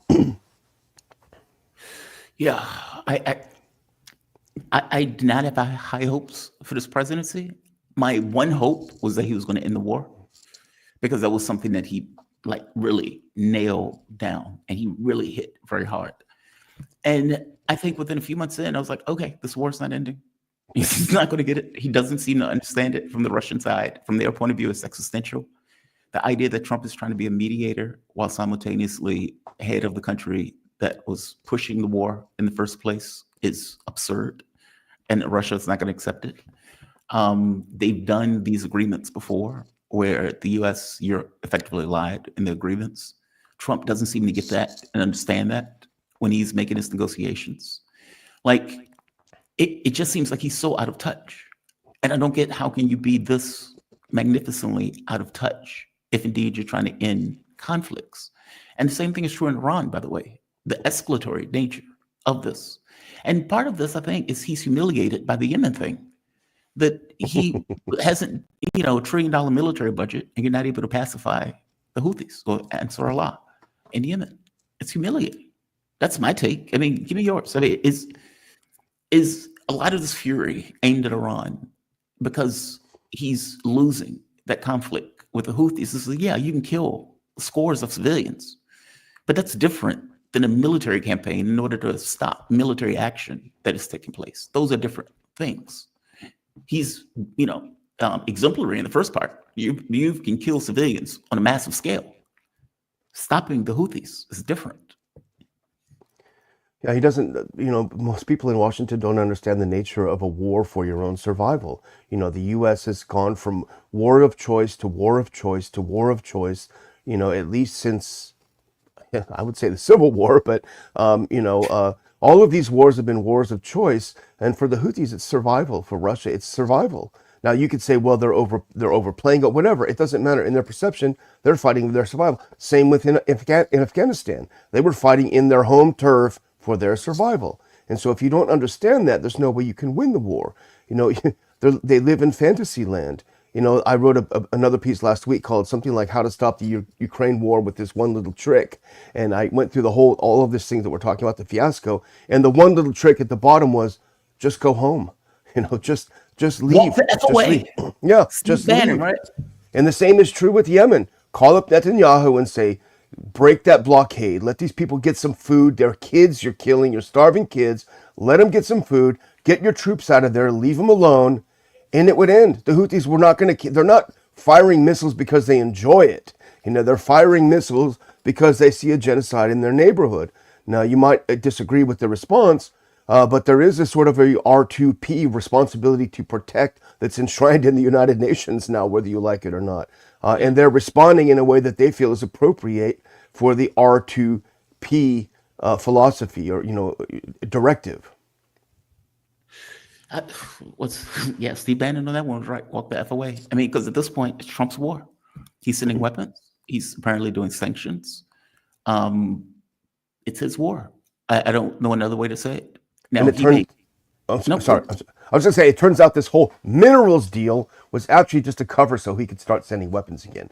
Because nobody knows anything about the minerals there. If there are any, they're in Russian-controlled territory. The minerals that are not there, people say it's going to take 10 to 20, 15, 20 years to get any of them out of the ground. This is not the oil gusher that Trump is saying. This is cover for him to start sending weapons and counting it as investment in Ukraine. It's an escalation by any other name. Yeah, I took it as a lend-lease, a soft level lend-lease where he can go to MAGA and say, hey, I know we're sending weapons, but they're paying us back for these weapons in 30 years. I was like, okay, dude. Like, are you being serious right now? I'm curious on your take in regards to, like, I don't want to say how do we get here because that's a little bit different. But do you think he's being maneuvered? Do you think his instincts are, okay, if I can make a deal, I want to make a deal. But because I guess my thing is at a certain point, this can't just be blamed on the people around Trump. This has to be blamed on him. In the first administration, he hires a bunch of lunatics, John Bolton, Mike Pompeo, etc. Again, he hired those people, though, and he went with policy that those people were effectively pushing. John Bolton is a lunatic. I mean, he was a lunatic even during the Bush era. And then you get this administration where, once again, he hires a bunch of Zionists, whack jobs, neocons, all throughout his administration. Even putting a TV personality alcoholic as head of the Pentagon, which is just mind-blowing to me, but okay. He hired those people again. So I know people want to say, well, his instincts are to try to get peace. But can we really keep saying that those are his instincts if these are indeed the people that he's putting around him? Like, meaning, how often can we say that he's being maneuvered as opposed to, no, that's just Trump. That's just who he is. Yeah. I mean, I'm starting to turn, to that view because, I mean, the stuff that he puts out, I mean, I don't know if you saw, but last night, I guess it was, he put out on his Truth Social this rant about how Hollywood needs to make movies again. I'm going to put 100% tariff on foreign films. People look at it and just think this guy's a lunatic. I mean, we had 4 years of brain dead Biden, drooling and sniffing little girls' hair. And we thought we'd get a little bit better with Trump. And I wanted him to win because Biden was so terrible. Yeah. But I'm just starting to wonder, you're up at midnight or whatever on Sunday night and you're PO'd because a foreign film comes on. Come on, man. You're supposed to be the leader of the free world. Get it together, He just needs to, I don't know what. Someone needs to give him a chill pill. I don't know. Nobody's giving him that chill pill. No. And all of this stuff just seems to be escalating. Do you think we're going to have war with Iran based on what you've seen up to this point? I mean, he's effectively associated everything the Houthis does with Iran, which is pretty astonishing considering America has dumped like hundreds of billions of dollars into Ukraine, but doesn't want to take credit for the war. He has escalated any kind of peace plan. So whereas the deal that you could have gotten, he has escalated that to something that was always a red line that Iran was never going to tolerate. Like, it seems like he's angling for something and setting up a justification for that thing being war. And by the way, Iran thinks this. You can see it in the way that they're behaving. Like when a general comes out and is like, we're prepared for, if the U.S. attacks us, we're going to hit them back without any reservation. When they're putting out videos of their missiles saying, here's a new missile that we have at our disposal. Okay, they're not doing that for shits and giggles, right? That's not willy-nilly. That's not like a random day where they're like, hey, it's Tuesday, let's show a new missile. They're doing that because the peace negotiations have effectively collapsed. The U.S. and Donald Trump, head of the Pentagon, and Trump himself are effectively associating attacks with the Houthis. The Pentagon is saying we're going to attack Iran at a time and place of our choosing. Netanyahu is liking tweets and all of a sudden himself saying we're going to attack Iran. So they are seeing something that they're responding to. And I guess my thing is, do you think they're responding to this? Meaning, do you think their perception of it is correct? That a context is being created in the halls of Washington to justify an attack on Iran, regardless of what the consequences are to us and to the world? Yeah, I think Netanyahu and the Israelis feel that's now or never. And they've even said that, we waited for 20 years to get in a situation where we have a president we can manipulate into making this move for us. That's what they want. And I think a couple of things may hold him back, and we basically have to pray that there is a military advisor there who will sit down and say, Mr. President, here's what will happen if we attack Iran. Now, it can't be Hegseth. It has to be an actual person with some brains who's not a major in the reserves or what have you, to sit down and tell him this is what will happen. I think that's the only chance to get around this war. But again, what Waltz did was he just went too far. As you say, like he's sending his texts over to Bibi here, direct. But what he's doing, everyone else is doing in D.C. as well. Everyone around Trump is doing the same thing, which is what neocons do. They manipulate They manipulate leaders until they get into a situation where the only choice out is war. And then they will cajole. But then if you start backing down, Mr. President, you're starting to look weak. We can't look weak. They only understand strength. They only speak one language, and that's strength. And you're in a corner, and that's the one thing. And they're relentless. There's nip at your heels. Trump put himself in that corner. I mean, in the very beginning, when before any negotiations, Iran was like, we're open for negotiations. They said it right out. And you even got Pezeshkian coming out saying he wanted negotiations. The Ayatollah was less so because Ayatollah was like, look, you murdered Soleimani. We don't believe you. But my point is, you had an actor that was there ready to talk and ready for negotiations. And Trump's response was, we're going to bomb you if you don't agree to our deal. That's how he started. And he kept that tact the entire way through. We're going to bomb you. We're going to bomb you. Iran's a nice people, but we're going to bomb you. We're going to bomb you. Yeah. That's a heavy cliff to walk down.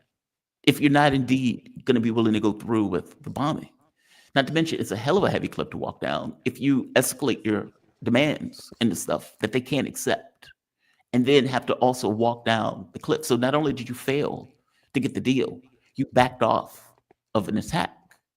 That is a lot to put on Trump's ego. Yeah. It's Meaning, I think mafia. his ego matters more than Yeah. chaos. It's mafia tactics, you know. It's like Luca Brasi saying either your brain or your signature will be on this contract, you know. And that's exactly what it is. That's exactly what he does. And that may work in the movies, and it may work in the mafia. And well, some would argue that the government is like the mafia. It probably is, but it certainly doesn't work the way Trump thinks it's working, and it's not working. And it didn't have to be this way. He could have hired better people. He could have hired people like Colonel McGregor, a good friend of mine. Danny Davis, who's a mild-mannered person. He could have been Tulsi Gabbard's, second in command, but he's mildly critical of Israel, and that's it. Mildly.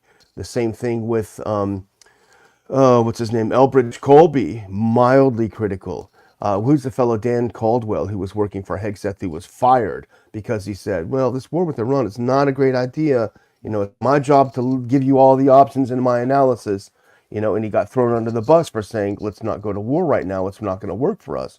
So, it didn't have to be this way. There are a lot of people out there. I mean, there are not a lot of people, unfortunately, in foreign policy like me who are non-interventionists, but there are plenty of realists out there who can at least put brakes on a little bit. And he wants none of it, unfortunately.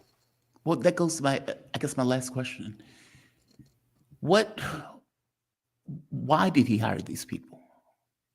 You are absolutely right. Donald Trump could have did whatever he wanted. This is his last term. He only has 4 years anyway.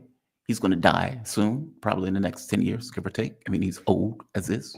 And I don't mean that poorly. I just mean that, he's an old man. It happens. Yeah, it happens to everybody, right? I could die, I could trip, fall, and drop dead here. But there would seem to be very few tethers into him because of that. You would think that somebody who, he only has 4 years, and he only, he's 80 something, he's going to be 80 soon. What strings are on him to even make him hire these lunatics in the first place? I mean, I don't get it. Meaning, you've been in Washington, you've seen it, you've worked with Ron Paul. I would imagine you could see what's taking place. And even people like Thomas Massey, who points out the Israeli lobby and everything else. Okay, I get that for somebody who's 30, 40, 50, who has 20 years career in Congress. I kind of get that. For Trump, what is it? What's the tether? What's the strings on him? Yeah, I mean, he just may not be up to the task. I remember the Tucker Carlson interview, which was interesting because Tucker brought up the fact that you hired a lot of bad people, and how are you going to get around it? And I'm paraphrasing, but Trump basically said, well, people were pushing these people to me and I didn't know any better. I come to town, I didn't know anyone there, so I just took their advice. Trust me, I'm not going to do it again. I know my way around now. I'm not going to let him maneuver me like that. And that's exactly what he's done. He's and it's not even where you have like a couple of hardcore pro-Israel neocons and then you can balance it out with some realists. No, I mean, there's no one there to balance it out. There's no one around him to balance it out. And so it's going to take a smackdown, and the Iran war will be a smackdown because we saw what happened. The Houthis do not have the most advanced weapons. And as you pointed out earlier, they shut down Ben Gurion Airport. Now it's not safe for commercial air travel in that region now. They've demonstrated that. So if you think that the Houthis are going to shut something down, wait until Iran, starts shooting some missiles that they have. And unless Trump is thinking about nuclear weapons and literally demolishing Iran, which will earn him a place not only in hell, but in the annals of mass murder on a massive scale. Do you really think he would go there? That just seems so outlandish. I mean, that seems so extreme, an unprovoked nuclear attack on a non-nuclear nation. Yeah, but they're going to sell it differently. Remember what Tom Cotton said a few weeks ago in the Senate. He said, everyone thinks this is going to be such a big deal. We're going to do just a couple of strikes, a couple of surgical strikes. We'll just take out their nuclear facilities.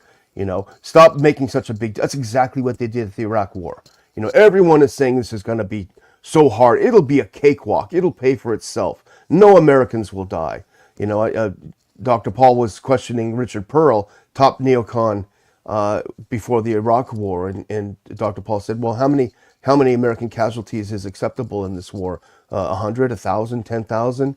And Pearl said, they're not going to be. That's so overblown. There aren't going to be any casualties. That's what they do. That's what they do. It's always a cakewalk.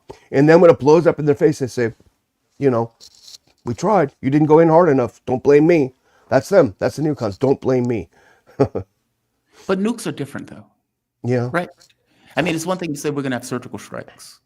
It's another thing to say we're going to have a nuclear war. And again, an unprovoked nuclear war against a non-nuclear power. That's pretty outlandish. Like, Yeah. do you really think that that's the New York Times piece didn't go there? The New York Times piece went with this idea that Israel was going to attack with the U.S. supporting, and the U.S. was like, "Okay, your plan is ridiculous." I'm paraphrasing, but your plan is ridiculous. This is not going to work. This is going to require a lot more U.S. support than you are effectively putting in this plan to make this even halfway acceptable or passable. I mean, they were talking about like commandos running on the ground and all of this other stuff with planes in the air, like a video game. I guess my thought Sylvester is, Stallone. yeah, right. I know, right? It's like Rambo is going to run into the nuclear facility. Like, this seems outlandish. You're talking about a country 3 times the size of Iraq. And so how do you expect to hit these sites without their response? That response is coming regardless of whatever you do. And I guess my thing is he has to know that. Meaning it can't be a situation where he's thinking, sir, this is going to just be a surgical strike. They're not going to really respond. The world is going to be great. You could be right. I mean, you know it better than I do. I mean, and that is the way they sell it. Oh, no, Americans are going to be damaged. It's just going to be a quick strike. We're going to be out by Christmas. It's not going to blow up into a larger war. These type of refrains that you would hope the president would say, no. I mean, someone should. Yeah, someone should show them the video of October 1st, the second Iran retaliation. They blew the hell out of several military bases and intelligence facilities in Israel, and the media doesn't show it, but the video is there. It's very easily accessible on X. You know, they completely decimated Israel's much vaunted missile defense system, and that was only a very limited attack. So this is what it's going to be like if they do this, you know, and it's going to maybe they'll force Israel into using nuclear weapons, and then the U.S. will be in for a penny, in for a pound. You know, that's it. They control the escalation ladder. Oh, Daniel, this is horrendous, to put it mildly. And to say this administration has gone off the rails is an understatement. Trump has no wins anywhere in foreign policy.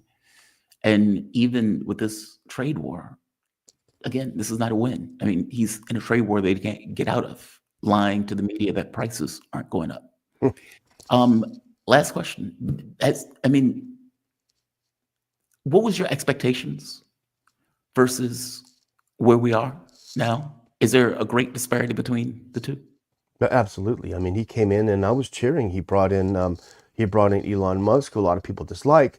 But, you know, taking a look at what government does, getting rid of the unnecessary things. He said, I want to cut military spending by 50%. You know, who wouldn't cheer? I was cheering. Let's do this. Yeah. Let's do this. And it was just all hot air. You know, he's just blowing smoke. You know, cuddling up to a lot of libertarians. Hey, I'm one of you. And no. I mean, it's all going off the rail. He needs a reset. He needs to just stay away from his social media. You know, go outside the box. Call up the colonel again. They used to speak a lot. Call him up and talk with him for a while. That's what he should do. You know, and I don't know. We'll see. I mean, I think things are coming to a head.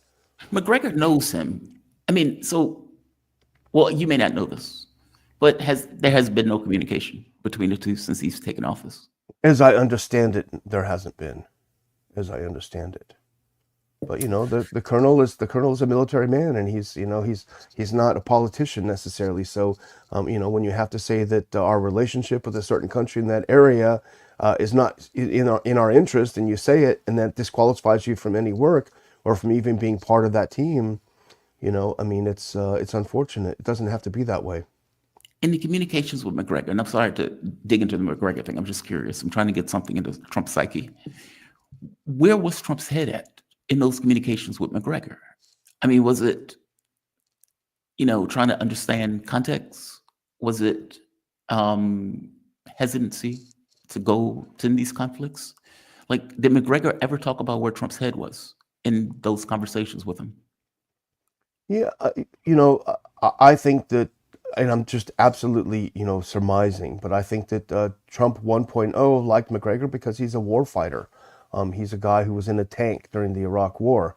I mean, he's a tough guy, and I think he liked that. And I think the McGregor said, has said it publicly many times. I'm not betraying any confidence that, that Trump listened to him. Trump talked to him, and he told Trump what Trump needed to do. But he also said there are a lot of people running interference between him and Trump, national security advisors and everyone who didn't want McGregor anywhere near Trump's ear. And look what happened with Zelensky. Trump sits down with Zelensky for 15 minutes and the whole U.S. policy gets turned on its head. That's a problem. He listened to the last person he spoke to, and there's no consistency, and that's a real problem. Danny McGregor. I'm sorry, Danny McAdams. Danny McAdams. He's executive director of Ron Paul Institute for Peace and Prosperity. You can learn more about Daniel's work at Ron Paul Institute for Peace and Prosperity by going to ronpaulinstitute.org. Daniel, is there anywhere else people can find you? Well, the Ron Paul Liberty Report is live at noon Eastern Time every day on Rumble. Ron Paul Liberty Report. Excellent. Okay. A couple of hours, actually. Thank you for this, man. I always appreciate your analysis. Have a good one, okay? Thanks, Jamarl. You as well. All right, bye-bye. All right. That is unfortunate. That is unfortunate. We will see what happens. We'll see if Trump pulls back. Up to this point, there's been no sign that he is pulling back at all. I don't know how you put out tweets where you are associating the Houthis with Iran and then walk that back. I don't know how you escalate your demands with Iran and then walk that back. You break off negotiations and meaning, look, I'm not saying I could be wrong because I guess I'm not taking a position one way or the other on what's going to happen. I'm just saying it seems as if a context is being created. Now, it could be a pressure campaign. That may be true. I mean, all of this has been a pressure campaign, right? And maybe they feel they need to up the ante on the pressure.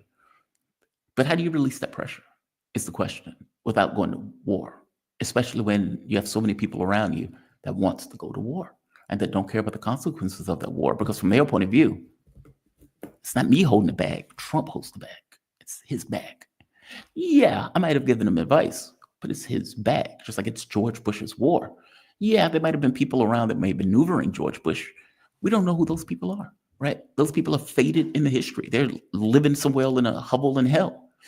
Bush is the one that gets credited with killing 1 million Iraqis. He's the one that gets credited with invading all of these countries. It's on the president. So would it be shocking that an Israeli government or that people around Trump will push him into something, knowing full well that he is the one that's going to end up with the consequences of whatever happens? That's not shocking in the least. Not in the least. So we'll see how this turns out. I'm very cynical of this process, especially since the process was ended at this point. The foreign minister is saying that they have postponed. Okay, fair enough. I think that's more political language for the U.S. Never set the date to show up to the next phase of negotiations. I believe they're in the 4th phase. We'll see what happens. We'll see what happens. Let me go to my chat while we have a little bit of time.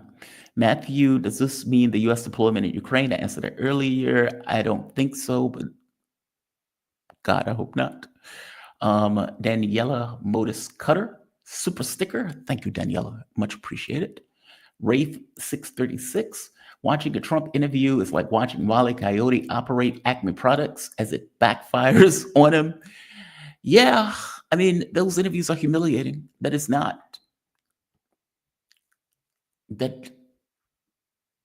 Look, I would tell you, I grew up 77. My view of a president is different. Even the Gipper was more competent, which is, a low bar in itself, in and of itself. I just remember them being more competent than this. The ability to speak, the ability to give policy. In fact, all of Washington used to seem to be able to function better than it does now. This seems to be a clown car where the interest has nothing to do with the American public and everything to do with whatever their own priorities are. It's almost like, how can we milk the government to get what we want out of the government? Not necessarily something that governs in real terms. It's different. It's changed. It's just gone batshit crazy. I mean, even if you're looking back at segregation and, as grim as segregation was, short of that, they at the very least could get a budget passed. They could at the very least, make policy that seemed to be in the best interest of some level of the population in a way that is not the case now.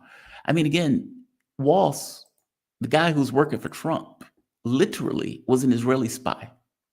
Put that shit in context. Put that in context.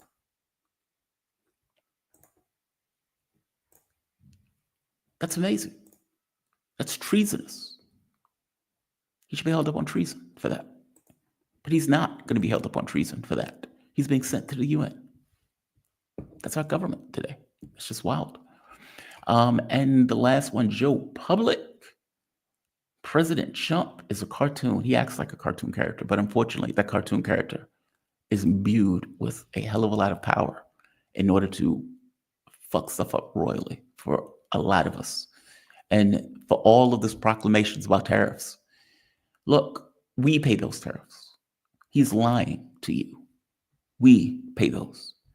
When the recession hits, when the economy tanks, when our prices go up, he will still be out there spinning and lying, telling you that the world is great, the sun is shining, the breeze is blowing, and the water is terrific. Delusion is a beautiful place. I'm going to end this. By the way, I have to leave this premises on May 23rd. I believe that's on a Friday. All things being equal, you will see me. Where's my calendar? Where's my calendar? Where's my calendar? God damn it. Where's my calendar? Okay. So May 23rd is a Friday. I will, once I nail down my travel plans, I will let you know whether or not I will be able to have that show on that day or whether I will be moving specifically on the day, meaning I would typically have to be out by 10. The show ends at 10, so you can see the contradiction by itself. Ideally, the show will be on Monday. Hell or High Water. Yeah, that's my only announcement. All right, so I'm going to end this. Guys, I'm going to say like, I'm going to say share, I'm going to say subscribe. I will get Laith back on the show. It may not be till Friday, but he will be on at some point. And you all have a fantastic day. Jamal Thomas Morning Show, episode 147. There's been 147 of these. There are only 365 days in a year. We're nearly halfway through a year's worth of shows. There was a belief that I couldn't carry a show by myself when I was at the network. I wanted to run that show on my own. I wanted to do it the way I wanted to do it, and it was not allowed. And again, I have no power. It's the network. They run their own shows. They run their own affairs. But I would hope that I made it clear that that was disproven. Mind you, I could get ill. I could get sick. That is true. That is true of anyone. I have certain medical liabilities that make that, I guess, more so than not. But up to this point, we've been kicking along. We've been doing God's work. We want to continue to doing God's work for as long as I am on this physical matter reality plane. So I'm going to say like, I'm going to say share, I'm going to say subscribe, and I will see you guys bright and early tomorrow morning. Who do I have tomorrow? Brian Beletic is going to be here. Brian Beletic, fan favorite. So that should be a good show too. Have a good one all, and be safe.